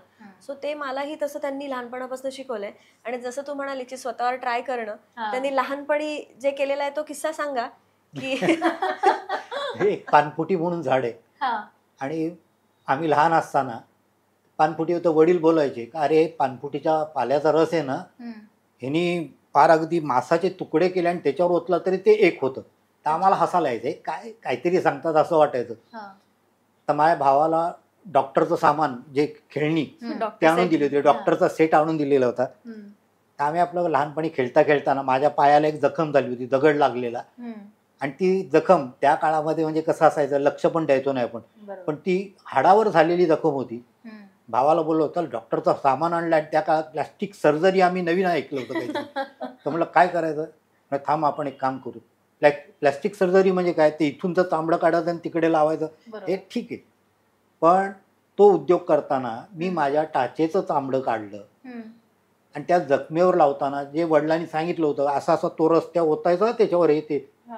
तो रस लावला आणि त्या जखमेवरती आम्ही ते चामडं लावून दिलं. नंतर अशी कंडिशन झाली, जखम तर बरी झाली हम्म. आणि ते लावलेलं चामडं निघाल तयार नाही, चिकटलं, जाम झालं. हम्म. पण जेव्हा घरातल्यांना समजलं, वडिलांनी मजबूत फटकवलं आम्हाला दोघांनाही, कारण काय सेप्टिक झालं असतं, काय गँग्रीन झालं असतं. पण हे जे उद्योग त्या काळात केले आणि तेव्हा समजलं वनस्पतीचं महत्त्व काय. आणि ही जी वनस्पती आपण बोलतो नुसती झाडं ते नाही आहे, ती काढताना सुद्धा त्याची काहीतरी तत्व आहेत का, त्याची पूजा करा. अच्छा. हां हां. म्हणजे हे जे ऑइल्स आयुर्वेदिक डॉक्टर्स सुद्धा तुला माहित असेल की एनर्जाइज करणं एखादी हो. गोष्ट काय असते. म्हणजे नुसतं ऑइल तू बनवून ठेवलंस तर त्याचा गुण येणार नाही, कारण ते काय नुसतं ऑइल आहे. पण ते एनर्जाइज करणं ज्याला म्हणतात, एक्झॅक्टली. देवाचाच ऑफकोर्स त्याच्यावरती एक काहीतरी असतो, त्याच्यामुळे ते हील करतो लोकांना. सो ती सगळी प्रोसिजर असते. कुठलाही झाडाचा आयुर्वेदिक पाला खिचून काढायचा नाही, ओरबडून काढायचा नाही. अच्छा. त्याला काढायच्या अगोदर आपण उदबत्ती लावणं जो प्रकार आहे, बाबा मी घेऊन चाललोय, चांगल्या कामासाठी घेऊन चाललोय, ते झाड सगळं त्यातली जी पॉवर आहे हम्म. ती त्याच्यात टाकते. अच्छा. हा So तुम्ही म्हणाल का मला त्याशिवाय हे होत नाही. पाला दिसला ओरबडून काढला, असं नाहीये ते. सो त्यावरच मग गुण येतात औषधांना, नाहीतर असं येत नाही. हो, किती छान. म्हणजे मगाशी काकांनी असं सांगताना सांगितलं कुठलीही जखम झाली तेव्हाच्या त्यांच्या काळात की ते अक्षरशः जी माती मिळेल ती माती लावून ते मोकळे व्हायचे आणि त्याने जखमा बऱ्या झालेल्या आहेत. पण हे आत्ताच्या ह्याच्यात काका कुठेच पाहायला मिळत नाही. मग तुम्ही हे कोणाला तुम्हाला हे जे कळलं अर्थात तुम्ही बघून बघूनच शिकलात या तुमच्या वडिलांकडनं आणि आजोबांकडनं, पण हे तुमचं बघून आणखी तुमच्या फॅमिलीमध्ये किंवा इतर तुमचे कोणी मित्र त्यांची मुलं हे बघून कधी शिकलेत किंवा कोणाकडे हे नाही, पास नाही. ऑन झालंय? नाही, कारण या ह्याच्यामध्ये फक्त मी आमच्या फॅमिलीतला, पण तसं बघितलं तर बाकी कोण आयुर्वेदामध्ये नाही पडलं. आणि कसं असतं, आयुर्वेद हा विषय फार किचकट आहे. बरोबर. कारण तो पाला आणणं, ते बनवणं, मेहनत ते खूप आहे. ओळखणं, त्या वनस्पती ओळखणं हे मेन आहे. हे कित्येक जणांना माहीत नाही. त्याची नावं काय आहेत, आयुर्वेदात वेगळी येतात, इंग्लिशमध्ये वेगळी आहेत, परत आपली मराठीमध्ये रेग्युलर वेगळं आहे. अच्छा. आणि त्यांनी त्यांच्या नोट्स बनवलेल्या आहेत. म्हणजे त्यांची एक वही आहे लिहिलेली, ज्याच्यामध्ये आता मी पटकन सांगितलं ना मला हे असं असं होतंय तसं होतंय, तर त्यांची ती वही उघडून त्याच्यात लिहिलेलं असतं कशाचं औषध काय आहे, कशाने बनवलेलं आहे काय. मग ते तसं बनवतात आणि देतात मला. मग त्याच्यानी म्हणजे बाहेर अँटीबायोटिक्स आणि ह्या सगळ्या गोष्टी घेण्यापेक्षा आयुर्वेदिक औषधं तुम्ही घेऊच शकता ना, आणि त्याचा काही साईड इफेक्ट पण नाहीये. सो मग आम्ही तसं करतो घरामध्ये. मग काकींना कधी ह्याचा आता घरात तर म्हणजे आता जुई तरी लांब राहते म्हणून, पण तुम्हाला जरा कधी काही झालं खोकला सर्दी तर काकांची ही औषधं सगळी उपयोगी पडत ते असतील. चाटण करून देतात खोकला झाल्यावर. इव्हन कोविडमध्ये पण आमचं जेव्हा ऑक्सिजन लेवल कमी झाली होती तेव्हा ह्यांनी काढे करून दिले मला. अच्छा. म्हणजे माझी 76 झालेली आणि डॉक्टरांनी सांगितलं होतं की हॉस्पिटलाइज व्हा. पण दुसरे एक आमचे ह्यांचे हार्ट स्पेशालिस्ट डॉक्टर आहेत, ते म्हणाले की होऊ नका तुम्ही. आणि काही ह्यांनी काढे केले रात्रभर. आणि माझी म्हणजे त्यांना स्वतःला कोविड झालेला होता, झालेला दोघांनाही कोविड होता. होता. आणि रात्रभर त्यांनी मला तो कापूर हुंगायला दिला. कोणता? भीमसेन कापूर. भीमसेन कापूर. हा. आणि तो काढा. म्हणजे रात्री माझी 76 होती ऑक्सिजन लेवल आणि सकाळी 90 झाली होती. वा. सो ते दोघं ह्या घरातच होते, मी समोर होते तेव्हा. अच्छा. तर ते रात्रभर औषधं बनवत बसायचे काय काय स्वतःला कोविड असताना, आणि त्यांची पण अशीच म्हणजे ऑक्सिजन लेवल कमी होत होती, पण त्यांनी तसं तर केलं सगळं ते. किती छान आहे. आणि ह्या गोष्टी फार कमी ऐकायला मिळतात आणि घरातच हे सगळं असल्यावर त्यामुळे प्रत्येकावर त्याचा एक इफेक्ट म्हणतात तो आपल्याला पॉझिटिव्ह दिसल्यानंतर काकांनी ह्या सगळ्या गोष्टी अशा बाहेरसाठी पण सुरू केल्यात. आणि त्याच्यातलेच मी काही कस्टमर आहे त्याच्यामुळे मला माहिती आहे की त्याचा किती छान उपयोग होतो. त्याच्यामुळे मी आवर्जून जुईला नेहमी सांगत असते की काका जे ऑइल बनवतात ते खूप छान आहेत आणि त्याचा खरंच तेवढा चांगला इफेक्ट होतो. पण काका काकी एक तर हे सगळं झालं, पण जेव्हा आता जुई फार फेमस आहे, जुईचे चाहते तुम्हाला येता जाता भेटत असतील, काय सांगतात तुम्हाला नेमकं जुई विषय? कारण ती इथे नसते, त्याच्यामुळे त्यांचं म्हणजे काय बोलणं होतं? ते लोक तर जुईच्या प्रेमातच आहेत. आणि ते बोलताना एकच बोलतात, आता जुईची ऍक्टिंग खूप सुधारली. अरे काय, हा नाही म्हणजे बोलतात. कारण कसं आहे माहितीये का, शेवटी सिरियल मध्ये तुम्हाला किती भाग दिला जातो, बरोबर आहे. त्याच्यावर सगळं ऍक्टिंग जी आहे मुरलेली असते आपल्यात. पण तुम्हाला जर चान्सच कमी असेल सिरियल मध्ये बोलण्याचा, बरोबर. तर ते दाखवता येत नाही. आणि आता खरं म्हणलं तर टोटली सिरियल हिच्यावर असल्यामुळे आज तिची ऍक्टिंग म्हणजे जो तो मला सांगता आपलातून चाललं एकदम. आणि ते व्हायला पाहिजे. आणि प्रत्येक जण म्हणजे कौतुकच करतं. गावामध्ये तर सगळ्यांना कौतुक आहेच. आणि पहिल्यापेक्षा आता तिने तर तिच्यामध्ये खूपच म्हणजे बदल घडवलेला आहे. बरोबर. आनंद आहे त्याच्यात. आता म्हणजे रिसेंटली मी डोळे तपासायला गेले होते, तर त्या डॉक्टरांनी प्रिस्क्रिप्शनवर माझं नाव लिहिलं नाही. अच्छा. जुईज मॉम म्हणून लिहिली. म्हणजे ते आलेल्या पेशंटला त्यांनी माझं इंट्रोड्यूस करून दिलं मला आणि सांगितलं की ती जुई गडकरी माहितीये का तुम्हाला, कल्याणी, आता तिची सिरियल चालू आहे सायली म्हणून तिचं कॅरेक्टर आहे, तिची ही आई आहे. पण नेत्रा गडकरी म्हणून कोणाला माहिती नाही. म्हणजे ते प्रिस्क्रिप्शन मी अजून ठेवलेलं आहे की जुईज मॉम म्हणून लिहिलंय त्यांनी. किती छान आहे. आणि खरं तर काकांसोबत तू शोज केले, तू म्हणाले की तुम्ही एकत्र शोज केलेत. मग काका लहानपणीची अशी काही आठवण आहे की जुई ना सगळ्यांना साधी सोजवळ अशी सगळ्यांना माहितीये, पण आता ती तेवढी खोडकर वगैरे होती का, किंवा तिचे असं लहानपणीचे काही किस्से आहेत का जे कदाचित तिच्या प्रेक्षकांना अजिबातच माहिती नसतात? किस्से म्हणजे असं का तिने त्रास दिला नाहीच कधी. मी खूप गुडगल होते अगं. हो हो ग. बरं काकी हो ग. माझ्या शो मध्ये ज्या वेळेला होती ना, पहिला फर्स्ट हा. ज्या शो मध्ये ती गायला तिला घेतली मी आणि तिला विचारलं तू गाशील का? हो हो. मग काय गाणार? लावणी. ओ. हा, येऊ कशी तशी मी नांदाला आहे, हा त्या का.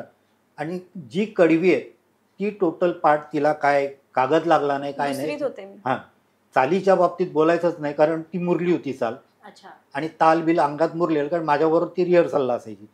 आणि जेव्हा पहिला कार्यक्रमाला लावणी गायली तिने, तर एवढं 2000 पब्लिक समोर बसले. खरं म्हणलं तर आम्हाला पण घाम फुटायचा. मी ज्या वेळेला पहिला शो केला तर आमचे हात थरथर करायचे एवढ्या माणसांच्या समोर. बरोबर. पण हिने जे गाणं गायला, म्हणजे लावणी गायला सुरुवात केली, तर तिला समोरनं टीप यायला लागल्या, लोक उठून. तर एखादं पावसाळली असती लहान मुलगी, आणि खूप लहान होती ती. दुसरीच म्हणजे खरंच खूप लहान. त्यामध्ये स्टेज शो 2000 सारख्या माणसांसमोर मग ही ती आलेली टीप, तिला ते एक कोट टाईप असा तिचा होता ते ड्रेस, ते आलेली खिशात टाकायची, पण गाणं पुढे चाललं. मी गात होते, मला आठवत आहे, आणि लोक असे पैसे देत होते आणि माझ्या तेव्हाची इथे. तिची जी टीप होती जमलेली, आम्ही ठाण्याला गेलो शॉपिंगला, आणि बावल्यांचे दुकान, आणि म्हटली मम्मा ही बावली आपण घेऊया. आणि तेव्हाच्या काळात 700 रुपये म्हणजे 800 खूप होती. तर मी म्हटलं मीनू नको, आता नको, नंतर घेऊया आपण. तर मला हळूच सांगितलं माझे पैसे आहेत ना, साठवले होते मी. तिने ते साठवले होते, मग त्याची ती बावली घेतली आम्ही. मगाशी बोलली दाखवली ती. मुळामध्ये काय माहितीये का, तिने कोणतंही खेळणं म्हणा काय कधीच घरामध्ये नुकसान नाही केलं.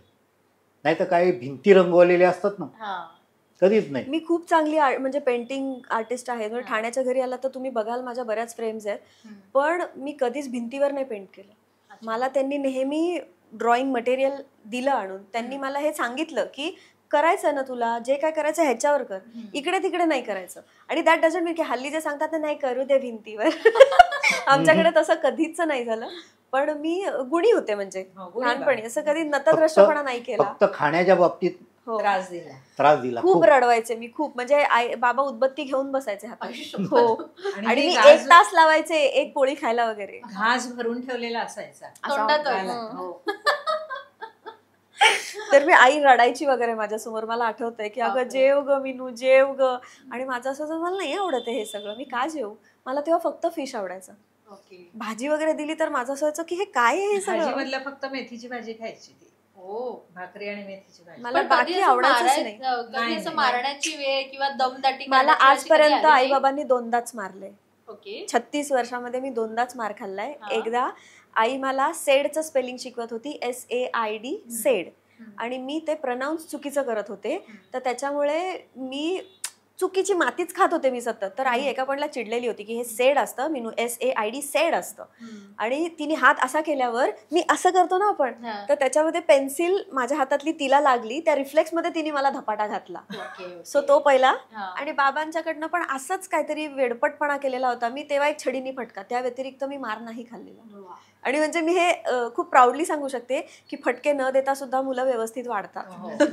आणि मार खाल्ला असेल तरी जेवणावरूनच खाल्ला असेल. हा, जेवणावरनच. आणि समजूतदार म्हणजे काय, तिला एखादी गोष्ट समजून सांगितली ना का ती ऐकायची. म्हणून हल्ली पण मी आयांना सांगते की तुम्ही मारू नका, मुलांना समजावून सांगा, ऐकतात मुलं.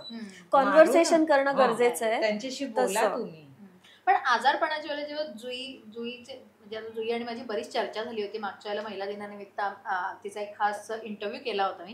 त्याच्यामध्ये जुईने मला बऱ्याच गोष्टी सांगितलेल्या की तो आजार इतका डेंजर होता की एका पॉइंटला तिला असं झालेलं की आता मला म्हणजे जीवनदान मिळतंय की नाही. खरं तर कदाचित तिला असं वाटलं की ती कोमामध्ये गेलेली. तो सगळा स्पॅन, त्यावेळेला तुम्ही दोघांचं नेमकं काय मनात चलबिचल होते की एवढं अचानक झालंय आणि ह्या सगळ्या गोष्टी. त्याच्यात बऱ्याचदा तिला नंतर कळलं होतं की ती आई होऊ शकणार नाही. सो ह्या सगळ्या गोष्टी त्याच्यानंतर त्या मीडियातही खूप आल्या.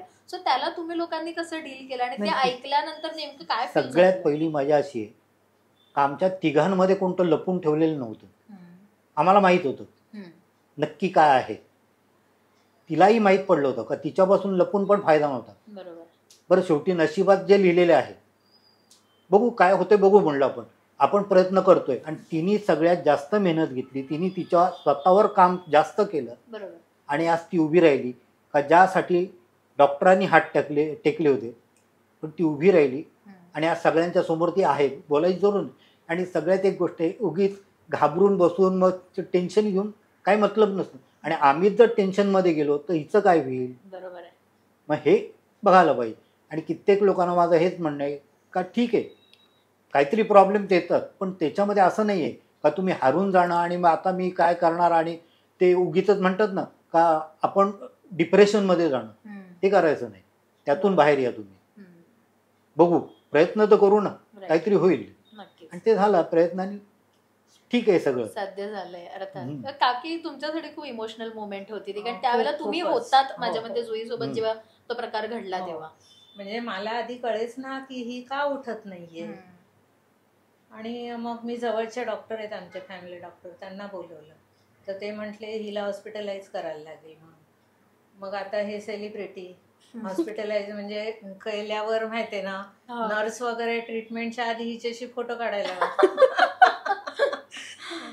मग आम्ही अननोन दुसऱ्या हॉस्पिटलला, म्हणजे नेहमी जिथे आम्ही ज्युपिटरला जायचो तिथे नाही गेलो, दुसऱ्या हॉस्पिटलला गेलो, तिथे ट्रीटमेंट चालू केली. आणि मग डॉक्टर मला, तिथूनचे डॉक्टर म्हणजे मला विचारायला लागले की काय काय झालं हे. म्हणलं काही नाही, रात्रीपर्यंत तर चांगली होती, सकाळी मी उठवते तर ही उठत नाही. मलाच म्हटलं टेन्शन आलं की मी काय म्हटलं बोलण्याचं काय, कारण रात्री उशिरा हिचं शूट असतं. घरी आली, आडवी झाली, झोपली. सकाळी मला जायचं होतं मैत्रिणींबरोबर. नुकतीच मी VRS घेतली होती आणि आमचं ठरवलेलं मैत्रिणी आज चला कुलाब्याला जाऊया. 10:30ला मी तयार वगैरे झाले आणि हिला उठवते, मी निघते म्हणून मी, तर ही उठेच ना. बरं उठे ना, हलवते तर काही रिस्पॉन्सच नाही. मग हिला हॉस्पिटलाइज केला आणि हा पण इथे कर्जतला होता आणि मी एकटीच तिकडे, काय करायचं आता. मग ह्याने सांगितलं, त्याचा मित्र एक ठाण्याला असतो, त्याला अजयला फोन कर. मग त्याला फोन केला, मग हिला तिथपर्यंत हॉस्पिटलाइज वगैरे केली.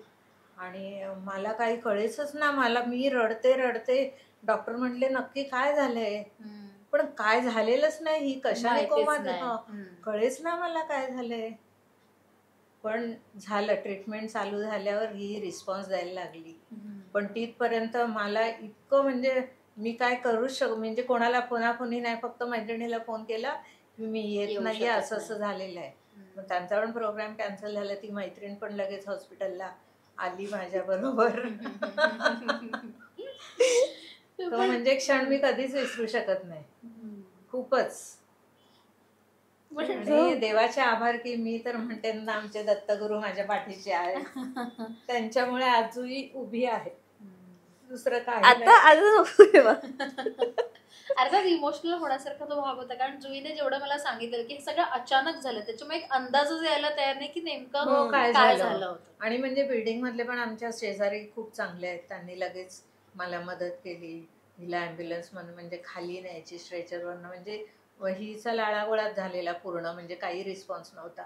आणि मग त्या काकी वगैरे पण आमच्या शेजारच्या म्हणायला लागल्या की काय झालं, म्हणजे कालपर्यंत तुझी व्यवस्थित होती रात्रीपर्यंत आणि अचानक काय झालं हिला. आणि मी उठले ती डायरेक्ट मला हॉस्पिटलमध्ये ते सगळं लावलेलं तेच म्हणजे जाग आली तेव्हा मी CCUलाच होते. सो मी रात्री जी टवाळक्या करून फ्रेंड्स बरोबर चॅटबीट करून झोपलेले, त्यानंतर डायरेक्ट मी तिकडे उठले. सो तो मधला जो एक पॅच होता तो मी कुठेतरी फिरून आले. हा. पण काका कधीतरी अशी भीती वाटते, आता जुई रात्रीभर मॉडला वगैरे शूटला असते, आणि तुम्ही दोघंही इथे असता, ती घरी सगळं स्वतः एकटी करते, ती कुठेतरी भीती वाटते, पोरगी घरी येईपर्यंत बापाला एक वेगळी, म्हणजे आई बापाला एक वेगळीच काळजी असते. पण आता पहिले वाटायची, जेव्हा ती रिक्षाने यायची ना तेव्हा खूप काळजी होती मला. आणि आम्हाला एक माहिती घेतली तेव्हापासून सेफ आहे. एक माहिती का ती काय करू शकते आणि तिचं डेअरिंग. त्यांना ते कम्प्लीट माहितीये की मी माझं नाव म्हणजे जुई आहे किंवा मी दिसत पेटीट असले किंवा असं तरी मी काय करू शकते त्यांना माहितीये. आणि इव्हन म्हणजे तिला धमकीचे फोन वगैरे आले, ते प्रकरण झालं तेव्हा हिला म्हणजे वेपन दिलं. आणि जेव्हा गाडी घेतली तिने आणि ती एक सेलिब्रिटीला रात्री अडवलं होतं ना, म्हणजे मडला गाडी अडवली होती, तो किस्सा हिने सांगितलं. तेव्हा मी म्हटलं कोणी रात्री समोर आली, गाडी थांबवायची नाही, वेळ आली तर तू गाडी घाल बिंदास, पुढचं आपण बघू, पण गाडी थांबायची नाही. बरोबर. खूप पूर्वी असे मडला खूप किस्से झालेले व्हायचे. प्रकार. म्हणजे पूर्वा गोखलेच्या बाबतीत झालं होतं. अच्छा. मडमध्ये काही गुंडांनी येऊन तिची गाडी अडवली होती ओके. आणि हातात त्यांच्या हत्यारं होती, तेव्हा वेपन्स होती. आणि तिने कसा बसा पळ काढला, गाडी रिव्हर्स घेऊन उलटी घेऊन ती एका सेटवर गेली होती. सो तेव्हा खूप जास्त रिस्की होतं. आता तसं राहिलं नाहीये, म्हणजे तेव्हाचं म्हणजे अजून 10 वर्षापूर्वी. अच्छा. आता कसं, आता खूप रहदारी वाढली आहे वाढली तिथली. तिकडे. पण आता त्यांना तसं माहिती झालंय की आता जुई येते जाते, आणि मुळामध्ये- आपल्याला माहिती आहे की मुंबई रात्रभर जागी असते. जागी असते अर्थात. तिथे जी कॉन्टॅक्ट तिला जी काही देऊन ठेवलेली आहेत अच्छा. ती तर माहितीच आहे. हम्म. बोलायची जरूर नाही, का फोनवर सगळं काम होऊ शकतं, कुठेही काही प्रॉब्लेम आला तरी. हम्म. आणि मला लहानपणी म्हणजे तेव्हा राग यायचा, हम्म. ज्याचा आता मला बरं वाटतं, कारण बाबा मला कधीच कुठे न्यायला आणि सोडायला आले नाहीत. अच्छा. म्हणजे कधीच नाही. मी जेव्हा कर्जतला यायचे तेव्हा पण रात्रीच्या ट्रेन्सनी मी आले की मी स्टेशनवरनं एकटी घरी चालत यायचे. म्हणजे त्यांनी मला ती सवयच लावली नाही पिकअप अँड ड्रॉप सर्व्हिसची, की तू मेल्याशिवाय स्वर्ग दिसत नाही त्यातलं, तू ये, तू कर. आणि त्याच्याने मला आज असं वाटतं ना की बरीच मुलांना खूप पॅम्पर्ड केलेलं असतं. म्हणजे घरातून शाळेत जायला, शाळेतून क्लासमध्ये जायला पण इतकं त्यांना सतत सगळीकडे सोबत केली जाते, त्याच्याने ती मुलं एकटी उभीच राहत नाहीत. सो मला आता असं वाटतं की, आणि कॉलेजची काही प्रोजेक्ट असायची ती मुंबईला जाऊन तिला करायला लागायची. तेव्हा पण तिला मी सांगितलं की तू जा, पास काढून दिला होता, फक्त कुठे आडलं तर मला फोन करायचा. नाहीतर मला तसा असा सपोर्ट कधीच नाही त्यांनी केला फाजीलवाला, की नको आम्ही येतो तुझ्या बरोबर वगैरे. नाही, ऑडिशन्सला मी कर्जतवरनं कुठे कुठे जायचे. सो त्यांनी कधीच मला, आणि तेव्हा तर मी कर्जत ते मड तुझं विण सख्यारेसाठी ट्रॅव्हल करायचे, तेव्हा पण माझ्याबरोबर कधी कोणी आलं नाही. आता त्यांना मी बोलवते की या ना असंच मजा करायला, तर ते येतात अगदीच मला बरं नसलं तर सेटवर. अदरवाईज मला ती सवयच नाही लावली, आणि तो मला एक कॉन्फिडन्स त्यामुळे आला. मी आता सोलो टुरिंग पण 13 देशांमध्ये मी एकटी गेली. सो मला ती आता भीती पण नाही राहिली, आणि आपल्याला एक माहिती झालंय कसं जायला हवं, कसं राहायला हवं. तेवढा आई बाबांचा विश्वासही तुझ्यासोबत होता, त्याच्यामुळे तू तेवढं ते जगही फिरू शकलीस एकटीने. पण काका काकी तुमची फेवरेट तिचं कॅरेक्टर कुठले? म्हणजे आता पुढच्या पाऊलमध्ये असू दे, सायली असू दे, किंवा मध्ये वर्तुळ मालिका केली, कुठलं तुमचं जास्त फेवरेट आहे? तुम्हाला जुईचं आतापर्यंतचं आवडलं कॅरेक्टर कुठलं? मला सगळीच आवडली. नाही असं नाही, सगळ्यात आवडलेलं म्हणजे ज्या कॅरेक्टरमुळे ती आज गाजली ते तर कल्याणीच आहे. ऑफकोर्स. अगदी म्हणतात ना काही नवसा जो प्रकार, आणि ते कल्याणीच, आणि त्याच्यानंतर आता सायली. बरोबर. काकी तुमचं? माझं पण सेम. कल्याणी आवडली मला, कॅरेक्टर वाईज तिने चांगलंच रंगवलं. पण आताच्या मुलीने कल्याणी बनू नये हे माझं advice आहे. आणि लोकांनी समजू नये का ती कल्याणी सारखी. आणि जुई ही कल्याणी नाहीये, तिने ते कॅरेक्टर रंगवलेलं आहे. तिचं कॅरेक्टर आणि जुईचं कॅरेक्टर पूर्ण डिफरंट आहे एकदम. अर्थात. पण आता जुई एका मेन टप्प्याकडे येते मी, जर कदाचित आपली बरीच चर्चा झाली आहे त्याच्यावर, पण आई बाबा आहेत म्हटल्यावर मी काही तो प्रश्न सोडणार तू संचिताचीच नाहीये. मैत्रीण ग. पण मी तो प्रश्न काका की आवर्जून विचारेन, की बऱ्याचदा तुम्हालाही विचारणं होत असतील ना, की आता जुईचं लग्न कधी करताय, जुईसाठी मुलगा शोधताय का, कसा मुलगा हवाय, किंवा आपल्या नात्यातले तुमच्या आजूबाजूचे अशी बरीच मंडळी असतात जी तुम्हाला सतत विचारत असतील. तुम्हा दोघांना नेमकं काय वाटतंय, आणि तुम्हाला असे किती आलेत प्रश्न की कधी करताय जुईशी लग्न? काकांना सतावतात का कधी फिरायला जाताना? पहिला प्रश्न पडायचा, आणि कोण कोण विचारायचं, तर म्हणलं मी आज तयार आहे. तिने बोलावं फक्त, मी आज तयार, आज म्हणलं सगळं तयार आहे. तिने आज रिसॉर्ट लग्न कुठलं ते विचारतात ते. आपलं जे 4 फेब्रुवारी रिसॉर्ट. तर त्याचं कसं आहे म्हणलं, या फील्डमध्ये तिला एक्सेप्ट करणारा, तिचं जे आहे ते सगळं सांभाळून घेणारा जर असेल, आणि तिने सांगावं पाहिजे तेव्हा, ती जर बोलली उद्या तयारी आमची, काही प्रॉब्लेम नाही. आणि आपण बोलतो ना उद्या, हा बोलते, आणि काय उद्या म्हणलं तर उद्या तयारी. त्याचं कारण असं आहे, आज नुसता फोन केला तर पाहिजे तो रिसॉर्ट बुक होणार आहे, आणि हिच्यासाठी तर एनी टाइम आहे. एवढं कशाची तयारी बघायची, फक्त लोकांना किती बोलवायचं, आणि ती उद्या आली पाहिजे. काकींचं काय मत आहे? काकी तुम्हाला पण बऱ्याचदा म्हणजे फंक्शन्स मध्ये आईंना विचारणारा प्रश्न हा म्हणजे झालं काय, आता मी ऑफिसला, आम्ही जेव्हा सगळ्या मैत्रिणी 20व्या वर्षी लागलो, तेव्हा आमचं म्हणजे तेव्हा नवीन नवीन लग्न आमचं सगळ्यांचं, मग मुलं झाली, मग आता त्या मुलांची लग्न व्हायला लागली. बरोबर. मग सगळे मला लग्नात गेल्यावर विचारायचे काय ग आता जावई कधी आणणार म्हणून. असे प्रश्न म्हणजे विचारणारच असं व्हायला लागलं सगळीकडे.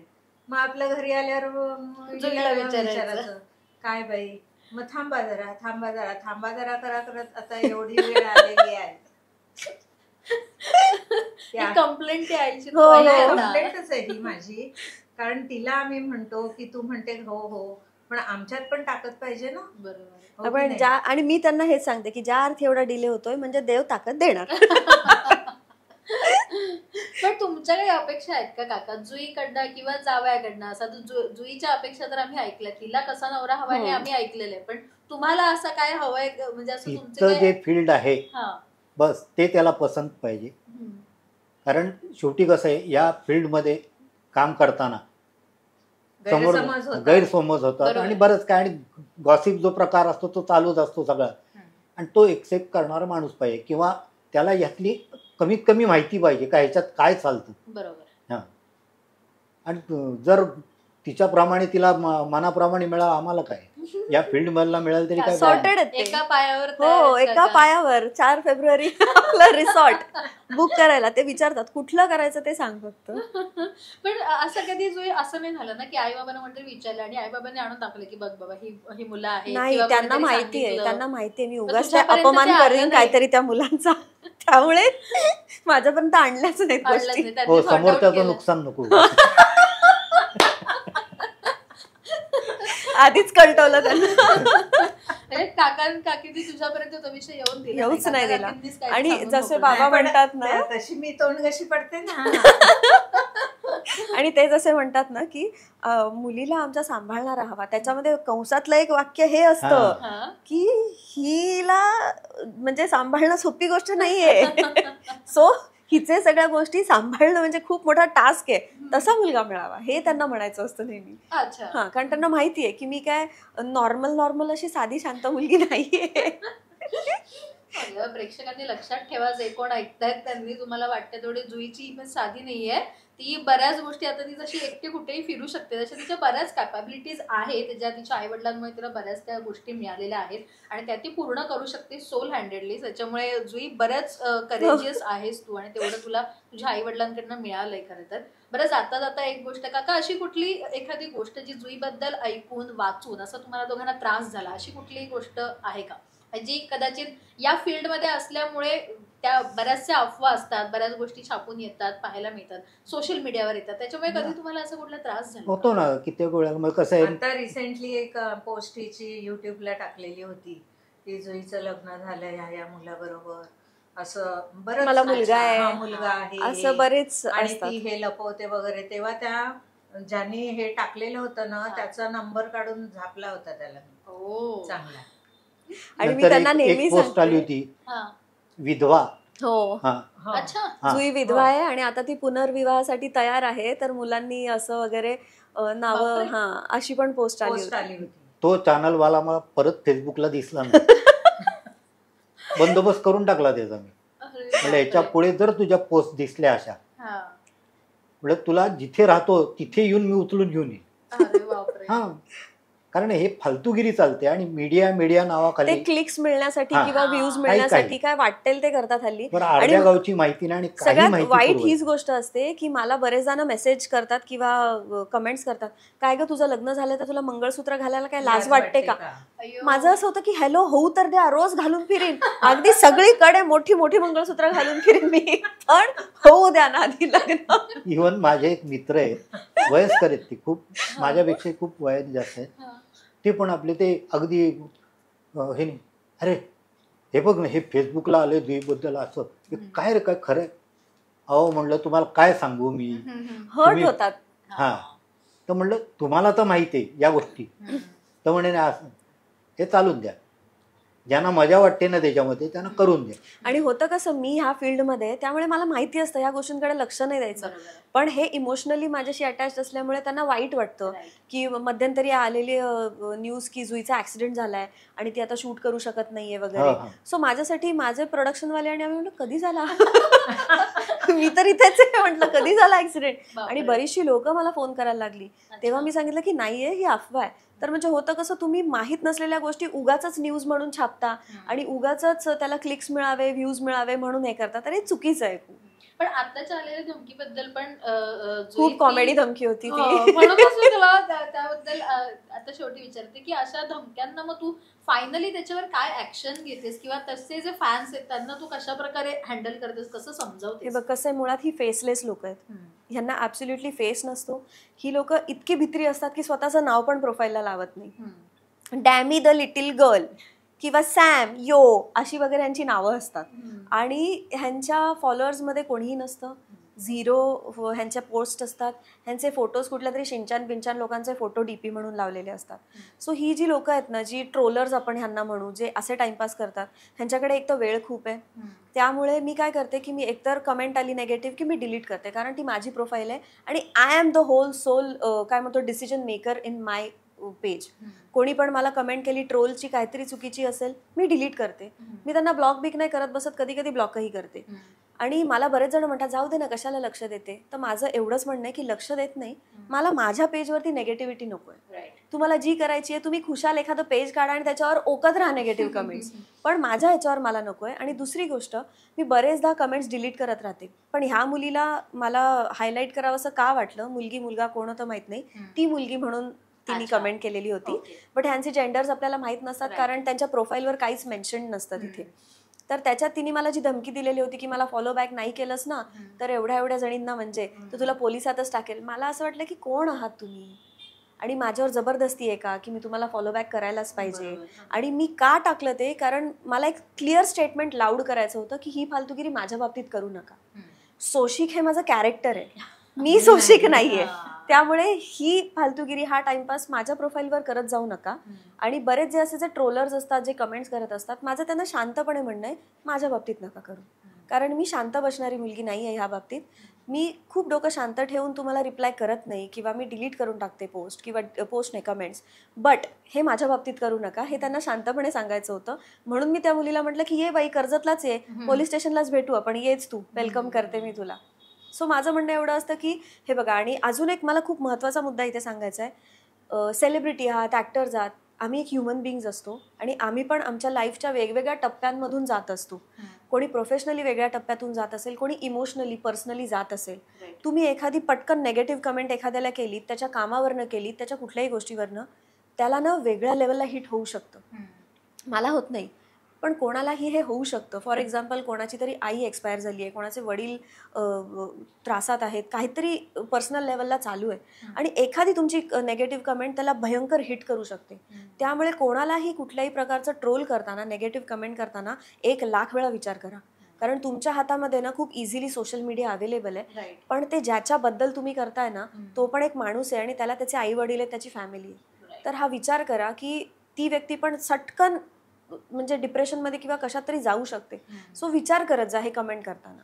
नक्कीच, आणि तो विचार केला गेला पाहिजे, कारण आणि हेल्दी कमेंट्स करा ना, हेल्दी कमेंट्स अगदीच चांगले असतात, आणि सजेशन वेलकमच असतात. पण जेव्हा तुम्ही खूप पर्सनल लेवलला एखाद्याला, आता म्हणजे एका मुलांनी मला कमेंट केली होती, मी नेहमी ना पूजा झाली की देवपूजेचा फोटो टाकत असते किंवा व्हिडिओ टाकत असते, सकाळी प्रसन्न वाटतं म्हणून. त्या मुलाची कमेंट मला लक्षात आहे, त्यांनी लिहिलेलं होतं, एक कुत्री, कॅरेक्टरलेस मुलगी, हे देवाबिवाचे फोटो टाकायचे नाहीत, मी देव मानत नाही. म्हणजे मला असं झालं होतं, कोण आहेस तू, हे तू जिथे बोलतोयस तिथेच देव बघतोय, पहिली गोष्ट. सो म्हणजे मला असं झालं की इतकी वृत्ती तुमच्या खालच्या लेवलला का गेली आहे, आणि तुमच्यात एवढा अनरेस्ट आहे लाईफमध्ये, असंतोष आहे, तुम्ही तुमच्या लाईफमध्ये इतके दुःखी आहात, तर ते सॉर्ट करा दुसऱ्यांच्या बाबतीत कमेंट करण्याच्या आधी. कारण मला असं वाटतं, जी लोक समोरच्यावर वाईट कमेंट करतात ना, ती स्वतःच्या लाईफमध्ये खूप अनहॅपी असतात, त्यामुळेच ती अशी करतात. अदरवाईज आपण करणार सुद्धा नाही ना असं काही. सो प्लीज ह्या गोष्टीची काळजी घ्या. नक्कीच, आणि तो विचार केला गेला पाहिजे, कारण कुठल्या तुमच्या एका कमेंट्सने कोणाच्या आयुष्यात किती काय हलचल होऊ शकते, हे ज्याचा त्याचा पर्सनल हे आहे, इश्यू आहे तो, आणि पर्सनल गोष्टी सॉर्ट आउट प्रत्येक वेळेला तुम्हाला सोशल मीडियावर माणूस सांगू शकत नाही. त्याच्यामुळे ह्या कमेंट्स करताना विचार करा. सो जुई, मला खरं तर खूप छान वाटले तुझ्याशी गप्पा मारून. नेहमीच आपण बऱ्याच गोष्टींवर बोलत असतो, पण घरी आल्यावर एक छान गप्पा रंगतात, आई वडिलांशी चर्चा करता आली, त्यांच्याबद्दल खूप छान गोष्टी मला नव्याने कळाल्या, आणि आय होप तुझं हे घर प्रेक्षकांना, जे जुईचे चाहते आहेत त्यांच्या बऱ्याच वेळेला जुईचं घर दाखवाना, जुईबद्दलच्या कर्जतच्या गोष्टी दाखवाना, सो तुमच्यासाठी खास जुईच्या चाहत्यांसाठी ह्या शोचा एक पार्ट जुईला मी घेतलेला या शो मध्ये. आणि साधं आहे घर आमचं असं काही भपकेदार किंवा काही नाही. भपकेदार घरापेक्षा मला खरं तर इथे येऊन आपलंसं करणारं घर हे जास्त म्हणणं छान वाटतं. घर म्हणजे घरच असावं, हॉटेल नसावं. काहीतरी इंटिरियर करताना अगदी भपका घरच वाटलं पाहिजे. बरोबर. आणि ते इथे येऊन वाटतंही तसं, कारण अगदी आपण खालून सुरुवात केली होती तेव्हापासूनच त्या सगळ्या जुन्या गोष्टी, त्या सगळ्या जुन्या नॉस्टॅल्जिया करणाऱ्या काही गोष्टी आहेत, जुईच्या मेमरीज आहेत, त्या खूप जास्त इम्पॉर्टंट आहेत हेच मला वाटतं.